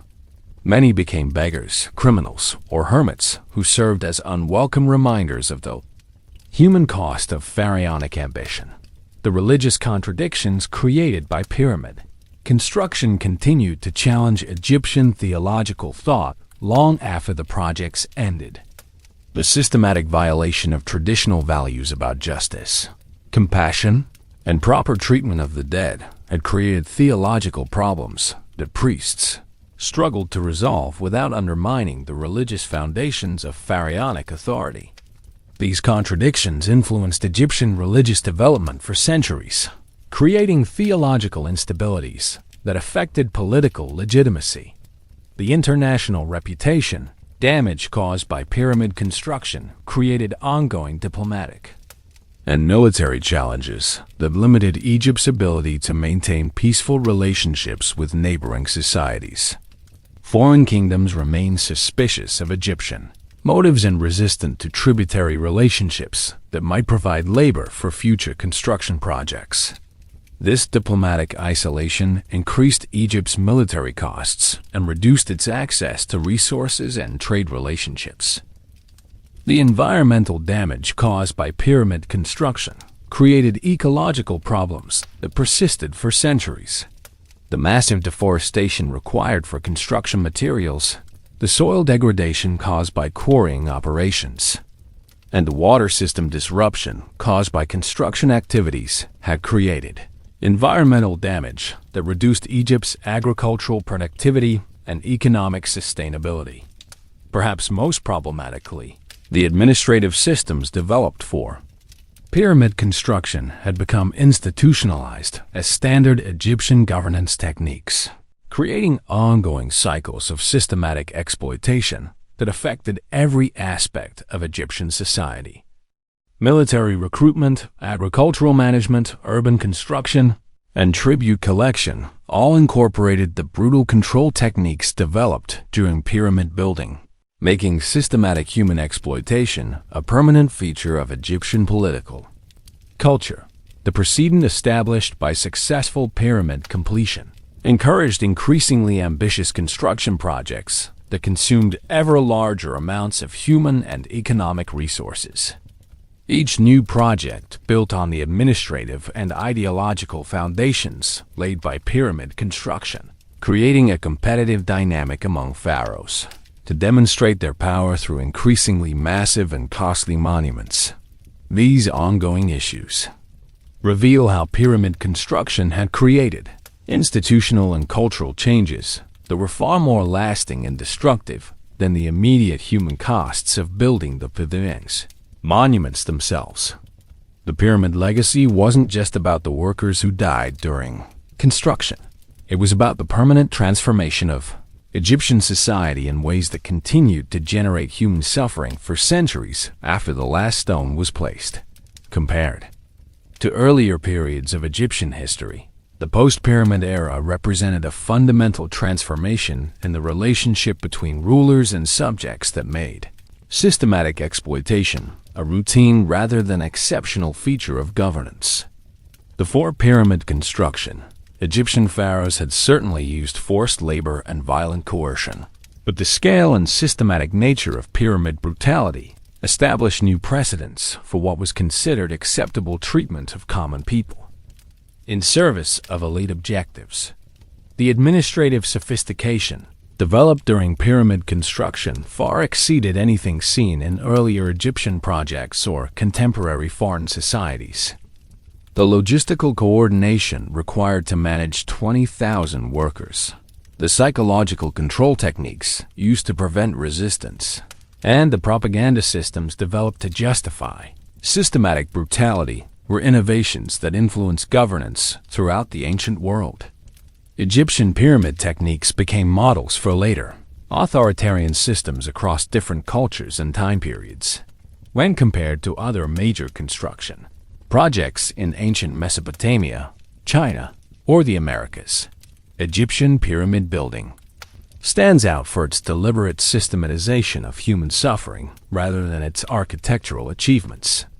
While other ancient societies certainly used forced labor for monumental construction, The Egyptian pyramid system was uniquely focused on maximizing human exploitation as an end in itself rather than simply accepting it as a necessary cost of achieving construction goals.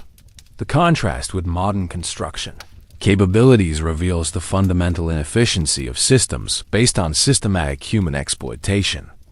Modern engineering techniques could accomplish the same architectural results with minimal human costs. But Egyptian pyramid construction wasn't primarily about efficiency. It was about demonstrating the absolute power of pharaonic authority over human life and dignity. The pyramids were monuments to political domination as much as architectural achievement. Compared to contemporary foreign societies, post-pyramid Egypt was both more administratively sophisticated and more systematically brutal in its treatment of common people. Foreign visitors to Egypt during this period documented their shock at the casual acceptance of extreme inequality and systematic cruelty that characterized Egyptian governance. These international observers provide some of the few non-Egyptian perspectives on the social consequences of pyramid construction. The patterns that emerged from pyramid construction would be replicated in various forms by later authoritarian systems throughout history. The techniques of mass psychological control, systematic dehumanization, and ideological justification for extreme brutality developed during pyramid building provided templates that influenced later totalitarian regimes across different cultures and time periods.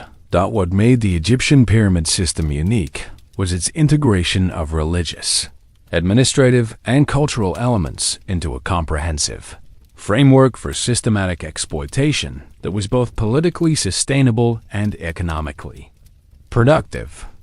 Later societies would adopt individual elements of this system, but few achieved the comprehensive integration of brutality and efficiency that characterized Egyptian pyramid construction. The universal lessons from pyramid construction remain relevant for understanding how sophisticated societies can normalize extreme inequality and systematic cruelty when institutional incentives favor exploitation over human dignity.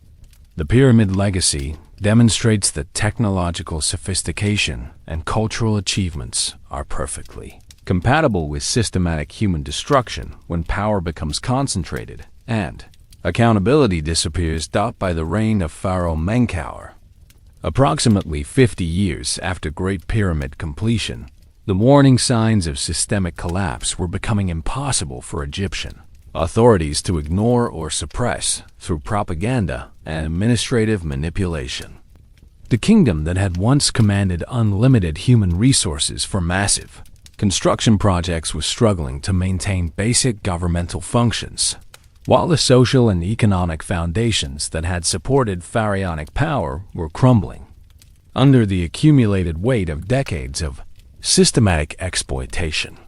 The most obvious indicator was the dramatic reduction in pyramid scale during Khufu's reign.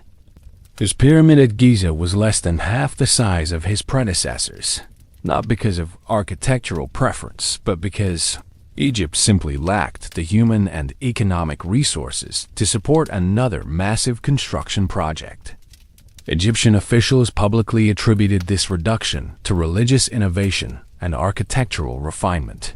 But internal administrative records reveal desperate struggles to recruit adequate workforces and secure sufficient funding for even modest construction goals. Regional resistance to worker conscription had escalated from passive non-compliance to active rebellion that required military intervention to suppress villages that had once reluctantly provided workers for royal projects. Were now hiding their young men, falsifying population records, and in some cases, launching armed attacks against conscription officials. The cost of maintaining control over Egypt's own population was consuming resources that had previously been available for construction projects. Agricultural production throughout Egypt was declining precipitously due to the long-term demographic damage caused by pyramid construction. Regions that had been stripped of workers during previous reigns were unable to maintain irrigation systems, cultivate adequate crops, or generate the economic surplus that had funded earlier pharaonic ambitions. The kingdom was literally consuming itself to build monuments to its ruler's eternal glory. Foreign tribute and trade. Relationships were deteriorating as neighboring societies learned to fear Egyptian construction requests that had historically functioned as thinly disguised demands for slave labor. Diplomatic correspondence from this period shows foreign rulers explicitly refusing to provide workers for Egyptian projects and forming defensive alliances to resist Egyptian labor recruitment efforts. Egypt's international isolation was reducing access to both human resources and raw materials needed for continued construction. Perhaps most ominously, the Egyptian religious establishment was beginning to question the theological foundations that had justified systematic worker exploitation for royal construction projects. Younger priests who had not participated in developing the original religious justifications for pyramid brutality were raising uncomfortable questions about divine justice and cosmic order that challenged the ideological framework supporting pharaonic authority. The military leadership was expressing increasing concern about Egypt's defensive capabilities as neighboring societies became more aggressive in testing Egyptian border security. The massive resource investment in pyramid construction had weakened Egypt's military infrastructure and reduced the kingdom's ability to respond to external threats. What Egyptian officials could see was that their monument-building obsession was making them vulnerable to conquest by societies that had invested their resources in military capabilities rather than architectural displays. What key Egyptian players missed was the extent to which pyramid construction had created fundamental contradictions within Egyptian society that could not be resolved through administrative adjustments or religious reinterpretation. The system had created demographic, economic, and social problems that were too extensive and interconnected to be addressed without abandoning the essential features of pharaonic authority that the pyramids had been built to demonstrate and preserve. The pyramid construction era ended not with dramatic collapse, but through gradual process of administrative abandonment and resource exhaustion that Egyptian authorities carefully managed to avoid acknowledging as systematic failure. The transition occurred over several decades during the late 4th and early 5th dynasties, as successive pharaohs quietly scaled back construction ambitions while maintaining public rhetoric about architectural innovation and religious evolution. Final major attempt at traditional pyramid construction came during Pharaoh Shepsef's reign, when Egyptian authorities tried to complete a massive pyramid project at Saqqara, using the administrative techniques that had been refined over decades of experience with worker exploitation. However, the project encountered immediate problems that revealed how thoroughly the foundations of the pyramid system had been undermined by its own success. Worker recruitment efforts met with unprecedented resistance from Egyptian communities that had learned to fear royal construction projects as community death sentences.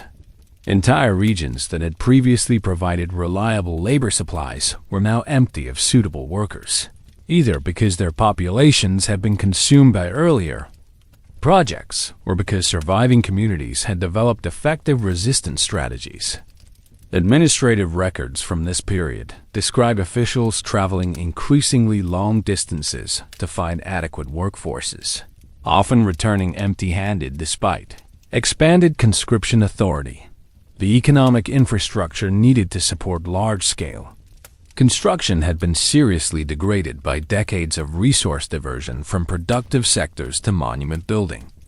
The transportation networks, supply chains, and administrative systems that had made pyramid construction possible were breaking down due to lack of maintenance and overuse. Egyptian authorities found themselves unable to deliver adequate food, tools, and materials to construction sites, even when they managed to recruit workers. International isolation had reached levels that seriously compromised Egypt's access to essential construction materials and skilled specialists. The cedar wood from Lebanon, granite quarrying techniques from Nubia, and metallurgical expertise from neighboring societies that had been crucial for pyramid construction were increasingly unavailable due to diplomatic tensions created by Egypt's reputation for systematic worker exploitation. The breaking point came when a series of worker rebellions at the Saqqara site escalated into armed resistance that required major military intervention to suppress the cost of maintaining security at construction sites had become so expensive that it consumed resources needed for actual building activities. Egyptian authorities found themselves spending more money on controlling workers than on productive construction, revealing the fundamental economic contradiction that had always undermined the pyramid system. Shepses's response was to quietly abandon pyramid construction, while publicly announcing architectural innovations that supposedly made traditional pyramids unnecessary. His tomb, completed as a mastaba rather than a pyramid, was presented as religious evolution rather than acknowledgement of systemic failure. This face-saving approach allowed Egyptian authorities to end pyramid construction without admitting that the system had become politically and economically unsustainable. The administrative apparatus developed for pyramid construction was not dismantled, but gradually reassigned to other governmental functions, including military organization, agricultural management, and urban administration. The expertise in mass human exploitation that had been developed for construction projects was preserved and applied to different aspects of Egyptian governance, ensuring that the essential features of the system survived even as its most visible manifestation ended. The transition period was marked by careful destruction of administrative records that documented the true human costs of pyramid construction. Egyptian authorities conducted systematic purges of documents that revealed mortality rates, working conditions, and resistance activities that might undermine official narratives about voluntary worker participation and religious significance. This deliberate historical censorship ensured that later generations would inherit sanitized accounts of pyramid construction that obscured its systematic brutality. The final symbolic end came when Egyptian authorities stopped maintaining the worker camps and administrative facilities at pyramid sites. These structures were abandoned rather than demolished, allowing them to decay naturally while Egyptian officials focused their attention on new projects that applied pyramid construction techniques to different objectives. The physical infrastructure of systematic exploitation was left to disappear gradually, erasing the most obvious evidence of what had actually occurred during the pyramid construction era. The last pyramid workers simply disappeared from historical records without formal dismissal, compensation, or acknowledgement of their service. Many died in the abandoned camps, while others became refugees who wandered Egyptian cities as reminders of the human cost of pharaonic ambition until they too died and were forgotten. The collapse of pyramid construction wasn't caused by any single factor, but by the convergence of multiple systemic problems that have been building throughout the entire era of large-scale monument building. Egyptian authorities had created a system that was fundamentally unsustainable because it consumed the very resources needed for its continuation, while producing no economic return that could offset its massive costs. The demographic mathematics were ultimately impossible to ignore. Pyramid construction required killing or permanently disabling approximately 1,500 to 2,000 workers per year per major project, while Egypt's population growth could only replace about 800 to 1,000 workers annually from each affected region. This meant that every pyramid project created a net population loss that accumulated over decades, until entire regions were unable to provide adequate workers for continued construction. The economic contradictions were equally devastating. Pyramid Construction consumed enormous amounts of resources while producing monuments that provided no economic benefits to offset their costs. Unlike military campaigns that could generate tribute and territorial expansion, or infrastructure projects that improved agricultural productivity, pyramids were purely consumptive investments that weakened rather than strengthened Egyptian economic capabilities. The environmental degradation caused by pyramid construction had reached levels that seriously compromised Egypt's agricultural productivity and resource base. The massive deforestation required for construction materials, the soil erosion caused by quarrying operations, and the water system disruption caused by transportation activities, had created ecological damage that reduced Egypt's carrying capacity for both human populations and economic activities. The social contradictions created by pyramid construction had generated levels of internal resistance that made continued projects politically dangerous. The systematic destruction of traditional family and community structures had created social instability that threatened Egyptian governmental authority. Regional populations were increasingly unwilling to comply with conscription demands, while surviving pyramid workers represented a potential source of rebellion and resistance. The international consequences had isolated Egypt diplomatically and reduced access to resources and expertise that had been crucial for pyramid construction. Foreign societies had learned to fear Egyptian construction projects and were increasingly resistant to providing labor, materials, or technical assistance. This isolation made Egyptian pyramid projects more expensive and technically challenging, while reducing the kingdom's overall security and economic prospects. The religious contradictions had undermined the ideological foundations that had justified systematic worker exploitation for royal construction projects. The theological framework that portrayed worker suffering as cosmic necessity had become increasingly difficult to maintain as the human costs became more visible and the benefits less obvious. Younger priests and officials who had not participated in developing the original justifications were increasingly skeptical of claims that divine purposes required systematic brutality. The institutional factors that have made pyramid construction possible were being undermined by the system's own success. The administrative expertise needed to manage large workforces was becoming concentrated in a shrinking pool of experienced officials as the human costs of the system discouraged new recruitment. The economic surplus needed to fund construction projects was being consumed by the projects themselves, creating a downward spiral of declining capabilities. Perhaps most fundamentally, the pyramid construction system had created a fundamental contradiction between the absolute power it was supposed to demonstrate and the systemic weakness it actually created. The monuments built to showcase pharaonic authority had actually weakened Egyptian society to the point where continued pyramid construction would have threatened the survival of the kingdom itself.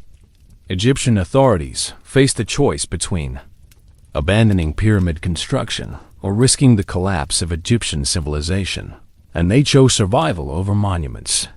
The end was inevitable because the system had been designed to extract maximum short-term benefits for individual pharaohs, without regard for long-term sustainability or systemic consequences.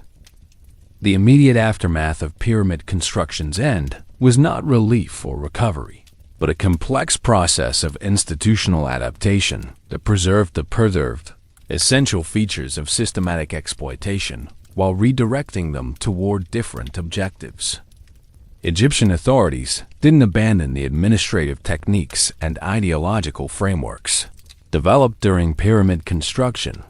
They applied them to military campaigns, agricultural projects, and urban development programs that continued. The pattern of systematic human exploitation under different names and justifications. The most significant immediate consequence was the militarization of Egyptian society as pharaonic authorities redirected their expertise in mass human control. toward territorial expansion and defensive warfare.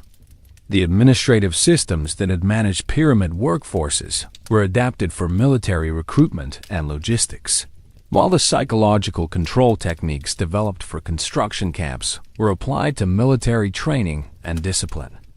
Egypt's transition from monument building to military conquest represented evolution rather than transformation of systematic exploitation. The former pyramid construction sites became symbols of pharaonic power that required ongoing maintenance and protection, creating new forms of forced labor that continued many of the essential features of the original system. The monuments themselves became tools for justifying continued worker exploitation, as Egyptian authorities argued that maintaining pharaonic legacy sites was a sacred duty that required community service and resource allocation. Agricultural development programs absorbed many of the former pyramid administrators and implemented systematic labor control techniques for irrigation projects, land reclamation efforts, and crop production initiatives. These projects were presented as economic development rather than exploitation, but they used the same methods of worker conscription, camp-based housing, and brutal supervision that had characterized pyramid construction. The techniques were refined and made more sustainable, but their essential character remained unchanged. Urban construction projects in Memphis and other Egyptian cities became repositories for pyramid construction expertise as Egyptian authorities applied monument building techniques to creating administrative centers, military facilities, and elite housing complexes. These projects used smaller workforces and shorter construction periods, but maintained the fundamental principles of systematic worker exploitation that had been perfected during pyramid construction. The religious establishment worked diligently to reframe the pyramid construction experience as a successful completion of divine mandates rather than acknowledgement of systemic failure. Elaborate theological narratives portrayed the end of pyramid building as evidence that pharaonic power had achieved cosmic objectives that no longer required massive construction projects.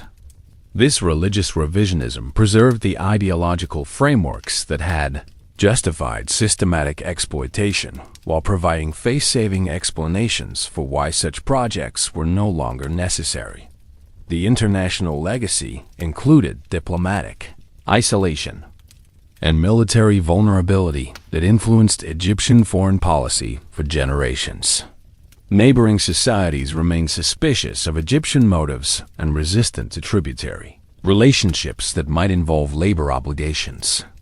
This isolation forced Egypt to rely more heavily on military coercion for resource acquisition, creating a cycle of conflict and conquest that applied pyramid construction techniques to territorial expansion.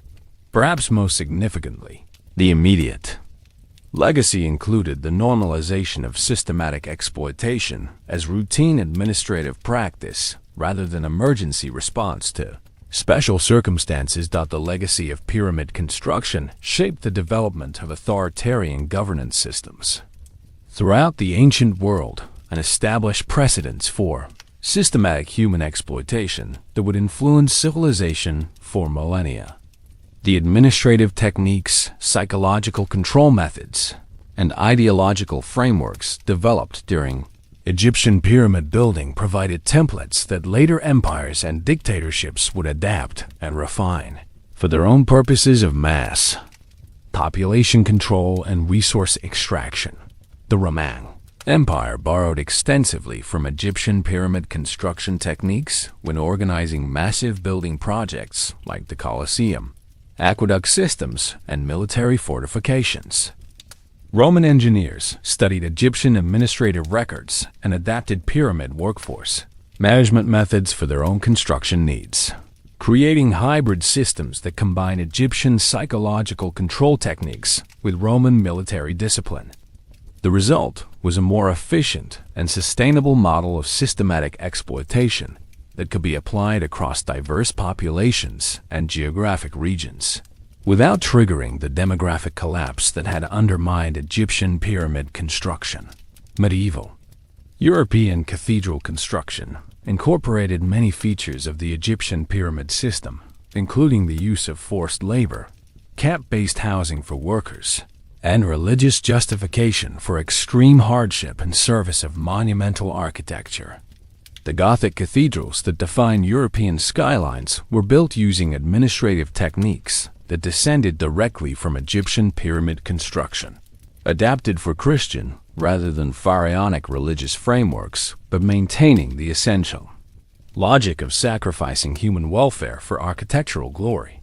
The medieval guild system refined Egyptian techniques for managing skilled workers while preserving the brutalization of common laborers. The Mongol Empire's approach to managing conquered populations showed clear influences from Egyptian pyramid construction methods, particularly the use of systematic terror, collective punishment, and psychological manipulation to control large numbers of people with minimal administrative overhead. Mongol techniques for organizing forced labor on infrastructure projects, managing diverse ethnic populations, and extracting maximum resources from subject territories reflected lessons learned from Egyptian experiences with pyramid construction, while adapting them for nomadic rather than sedentary imperial administration. Chinese imperial construction projects from the Great Wall to the Forbidden City incorporated Egyptian-influenced techniques for workforce management, but refined them through centuries of experimentation and cultural adaptation. The Chinese development of bureaucratic systems for managing forced labor showed clear connections to Egyptian pyramid administration, while innovations like the examination system and merit-based promotion created more sophisticated methods for identifying and training officials capable of implementing systematic exploitation without the administrative chaos that had characterized Egyptian pyramid construction. The Spanish colonial empire's approach to managing indigenous labor in the Americas demonstrated direct continuity with Egyptian pyramid construction techniques, particularly in the organization of mining operations and monumental architecture projects. The encomienda system and later colonial labor arrangements used psychological control methods, religious justification, and administrative structures that closely paralleled Egyptian pyramid construction, adapted for colonial rather than domestic populations, but maintaining the same fundamental disregard for human dignity in service of elite objectives. Perhaps most significantly, the ideological frameworks developed to justify pyramid construction influenced religious and political thought. Throughout Western civilization, the concept that individual human suffering was acceptable when it served larger institutional purposes became embedded in Christian theology, Islamic law, and secular political philosophy, creating intellectual foundations for systematic exploitation that persisted long after the specific techniques of pyramid construction had been forgotten. The historical impact extended beyond direct administrative copying to influence fundamental assumptions about the relationship between rulers and subjects that shaped governmental development across cultures and time periods. The pyramid construction experience demonstrated that sophisticated societies could normalize extreme inequality and systematic brutality when institutional incentives favored exploitation over human dignity, providing a model that later authoritarian systems would refine and adapt to their specific circumstances.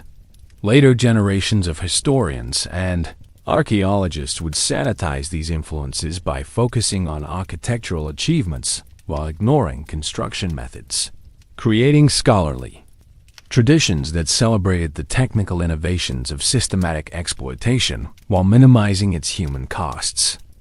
This academic approach helped preserve and legitimize the essential logic of pyramid construction by presenting it as ancient history rather than recognizing its continuing influence on contemporary governance systems. The lasting historical impact reveals how techniques developed for pyramid construction became foundational elements of civilizational development, influencing everything from urban planning to military organization to religious practice in ways that normalized systematic human exploitation as an acceptable tool for achieving collective objectives. Today, we can see echoes of pyramid construction techniques in contemporary systems of mass labor exploitation, population control, and resource extraction that demonstrate the disturbing continuity of human cruelty when institutional incentives favor efficiency over dignity. The administrative methods, psychological manipulation techniques, and ideological justifications developed during Egyptian pyramid building have been refined and adapted by modern authoritarian regimes, multinational corporations, and institutional systems that prioritize productivity over human welfare. Modern factory farming operations use pyramid construction principles in their treatment of migrant agricultural workers, creating isolated labor camps with minimal living conditions, restricted movement, and systematic dehumanization that maximizes productivity while minimizing labor costs. The camps housing agricultural workers in many developed countries replicate the essential features of Egyptian pyramid worker settlements: overcrowded barracks, inadequate sanitation, controlled food distribution, and surveillance systems that prevent organization or resistance. Contemporary prison labor systems in various countries apply pyramid construction techniques through the use of forced labor for manufacturing, agricultural work, and infrastructure projects that generate profits for private companies while providing minimal compensation to workers who have no choice but to participate.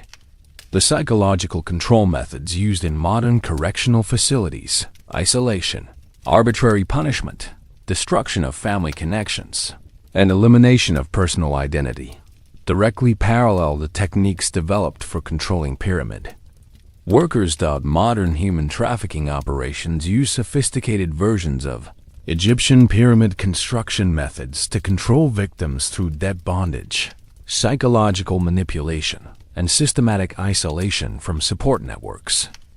The techniques traffickers use to break down victim resistance and maintain control over large numbers of people show clear parallels to the administrative methods developed for managing pyramid workforces, adapted for illegal rather than state-sponsored exploitation. Large-scale infrastructure projects in developing countries often replicate pyramid construction dynamics through the use of displaced populations, migrant workers, and forced relocation programs that prioritize construction goals over human welfare. Major dam projects, mining operations, and urban development initiatives use administrative techniques that closely parallel Egyptian pyramid construction: systematic displacement of existing populations, creation of isolated worker communities, and ideological justification based on national development rather than pharaonic glory. The gig economy and contemporary labor practices in developed countries demonstrate more subtle applications of pyramid construction principles through the creation of employment systems that eliminate traditional worker protections while maintaining control over large numbers of people through economic rather than physical coercion. Platform-based employment, contract labor systems, and the elimination of traditional benefits create modern versions of the economic dependency that characterized pyramid construction. Corporate management systems in multinational companies use sophisticated versions of Egyptian pyramid construction techniques for organizing large workforces, including psychological manipulation through corporate culture programs, surveillance systems that monitor worker behavior and productivity, and reward structures that pit workers against each other rather than fostering collective action.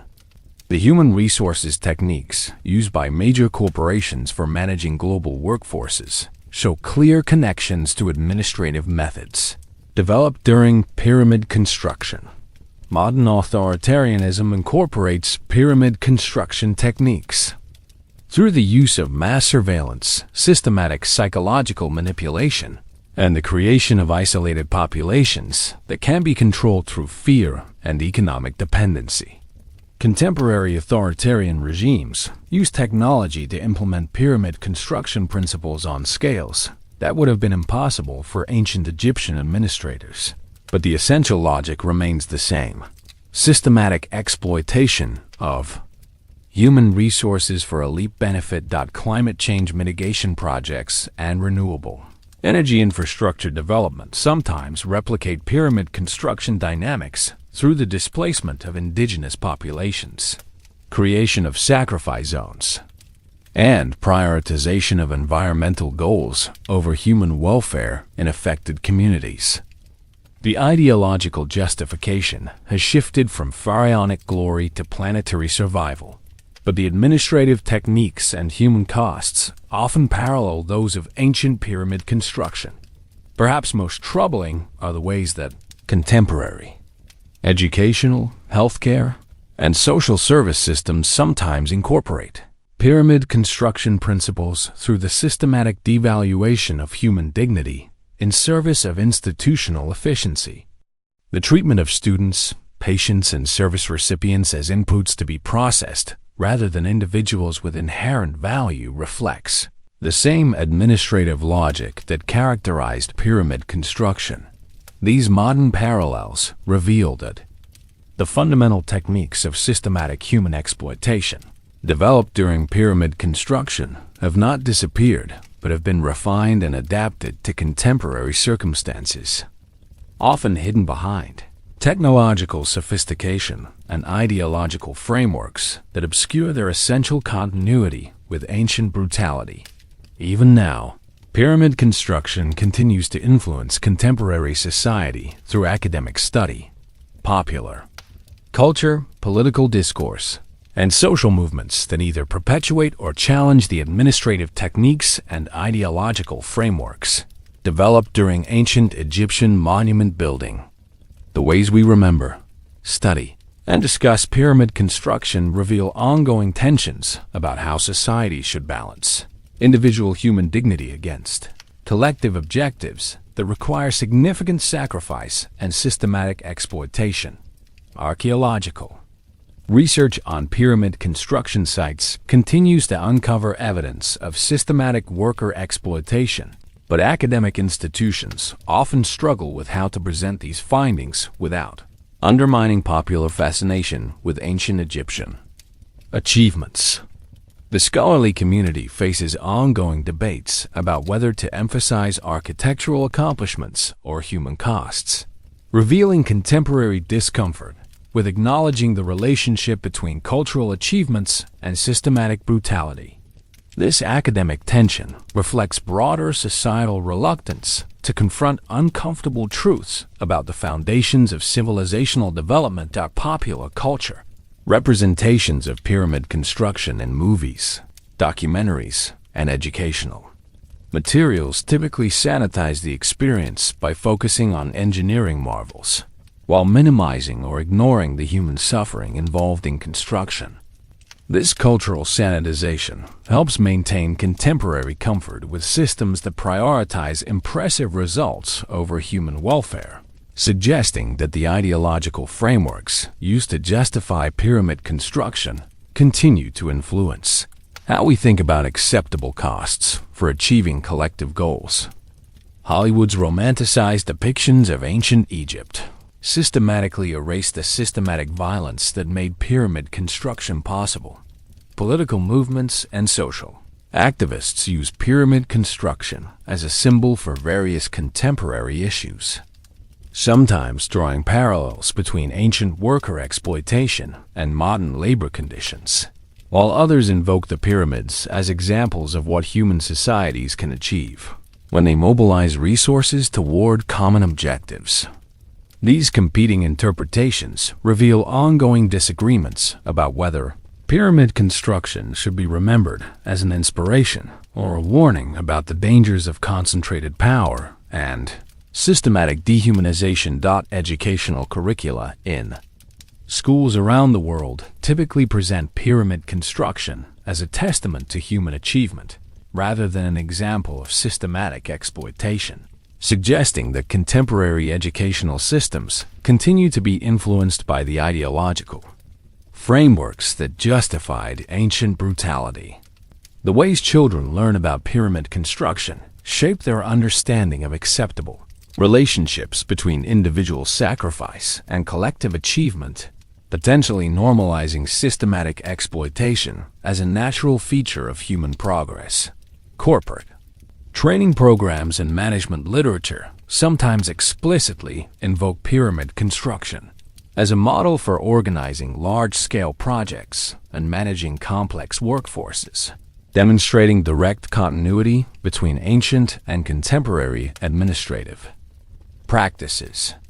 The continuing influence reveals itself through the normalization of systematic exploitation as an acceptable tool for achieving ambitious organizational objectives. The pyramid construction legacy continues to shape contemporary debates about acceptable costs for addressing global challenges like climate change, economic development, and technological advancement, suggesting that the fundamental questions raised by ancient Egyptian monument building remain unresolved in contemporary society and continue to influence modern ethical frameworks. Looking back across the 20-year nightmare that was the Great Pyramid construction, we've witnessed one of history's most systematic experiments in human destruction, disguised as architectural achievement.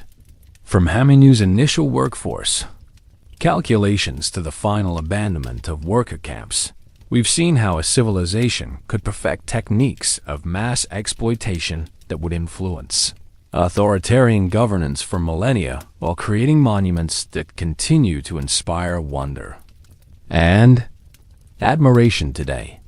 The key patterns that emerged reveal disturbing truths about human nature and institutional power that extend far beyond ancient Egypt. We've seen how sophisticated administrative systems can normalize extreme cruelty through bureaucratic procedures that distance decision-makers from human consequences. The pyramid construction experience demonstrated that intelligent, educated people can implement systematic brutality when institutional incentives reward efficiency over humanity and when ideological frameworks provide moral justification for obvious atrocities. Most surprisingly, perhaps, was the discovery that the pyramid system's success lay not in its architectural achievements, but in its perfection of sustainable exploitation techniques that could be replicated and refined across different cultures and time periods. The administrative methods developed for controlling pyramid workers became templates for managing large populations under authoritarian rule, while the psychological manipulation techniques pioneered in Egyptian construction camps influenced everything from military training to corporate management to modern prison systems. The religious and ideological frameworks created to justify pyramid construction proved even more influential than the administrative techniques themselves. The concept that individual human suffering was acceptable when it served larger institutional purposes became embedded in Western civilization's intellectual foundations, creating theological and philosophical justifications for systematic exploitation that persist in contemporary political and economic thought. The human cost was staggering in its scope and persistence. Conservative estimates suggest that pyramid construction killed or permanently disabled over 100,000 workers during the Old Kingdom period, while the demographic and economic damage affected Egyptian society for centuries. But the broader influence extended these costs across cultures and millennia, as later societies adopted and refined Egyptian techniques for their own purposes of mass population control and resource extraction. The technological innovations that captured popular imagination, the precision engineering, sophisticated logistics, and architectural brilliance were actually secondary to the social innovations that made systematic human exploitation politically and economically sustainable.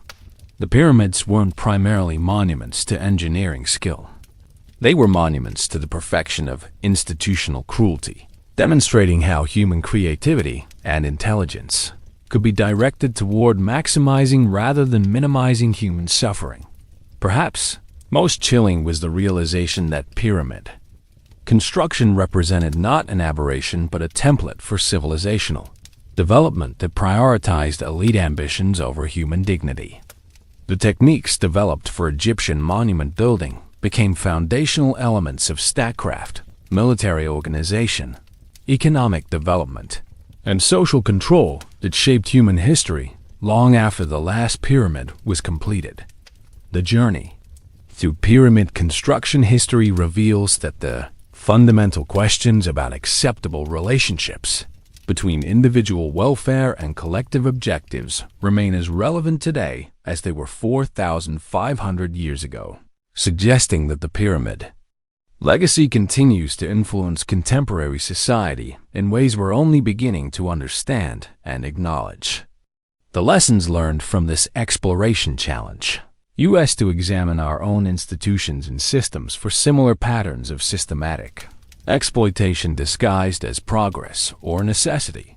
Let me tell you about Kamwasit the Forgotten, not the famous prince, but a common worker whose story encapsulates everything we've learned about the human reality of pyramid construction.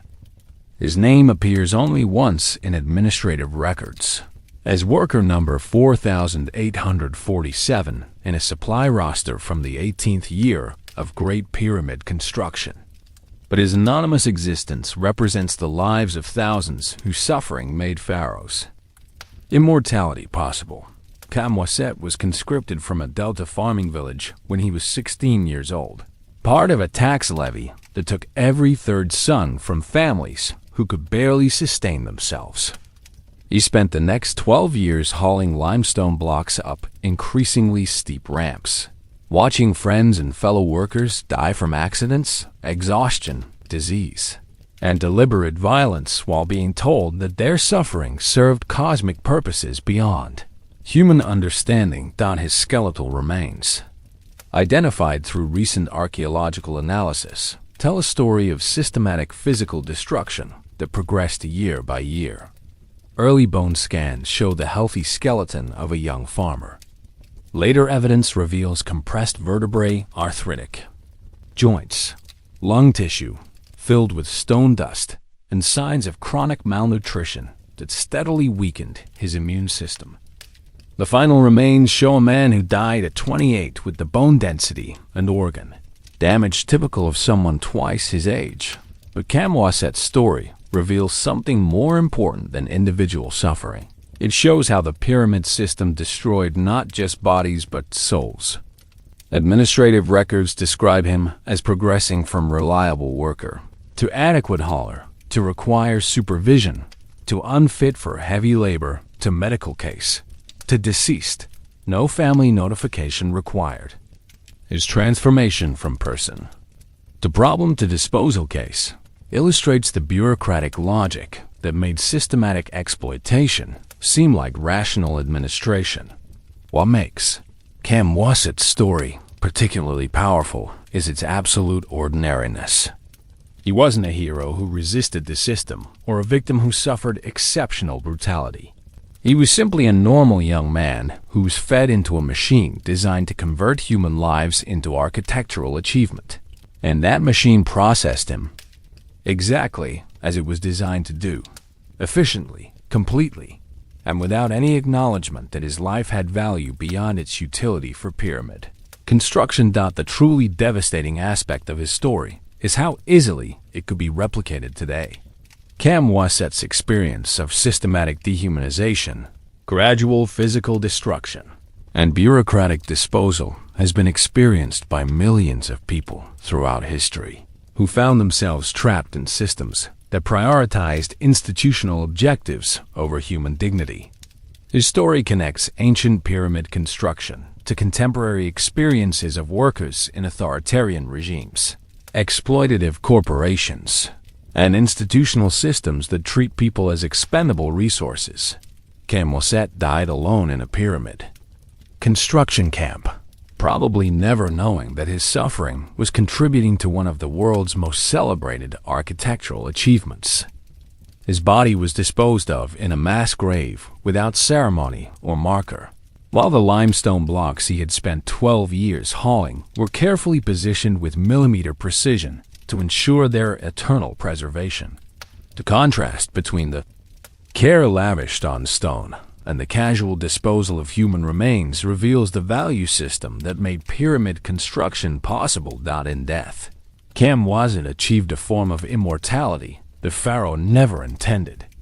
His anonymous suffering represents the human cost of every monument to power, every architectural wonder built through systematic exploitation, and every achievement that prioritizes impressive results over the people who make those results possible. His story reminds us that behind every celebrated human accomplishment, we must ask, who paid the price, and was that price justified by what was achieved? As we sit here today, nearly 5,000 years later, the Great Pyramid still dominates the Giza Plateau. Its limestone blocks, quarried with copper tools and hauled by human muscle, continue to inspire wonder at human achievement and engineering brilliance. Tourists photograph its perfect geometry, while guides recite statistics about its massive scale and mathematical precision, rarely mentioning the human cost that made such architectural perfection possible. But if you know what to look for, you can still see traces of the human cost hidden in plain sight. The worker cemeteries discovered by archaeologists lie just beyond the tourist areas, filled with remains that tell stories of broken bones, compressed spines, and lives cut short by systematic brutality. The administrative papyrus fragments found in nearby ruins document the bureaucratic machinery that converted human beings into construction materials with the same precision used to position the pyramid's stone blocks. The pyramid endures as pyramid endures as BIs, a monument to human capability, but not the capability its builders intended to celebrate. It stands as proof that sophisticated societies can normalize extreme cruelty, that impressive achievements can mask systematic horror, and that institutional logic can make obvious atrocities seem like necessary sacrifices for greater good. The stones remember everything, even when we choose to forget.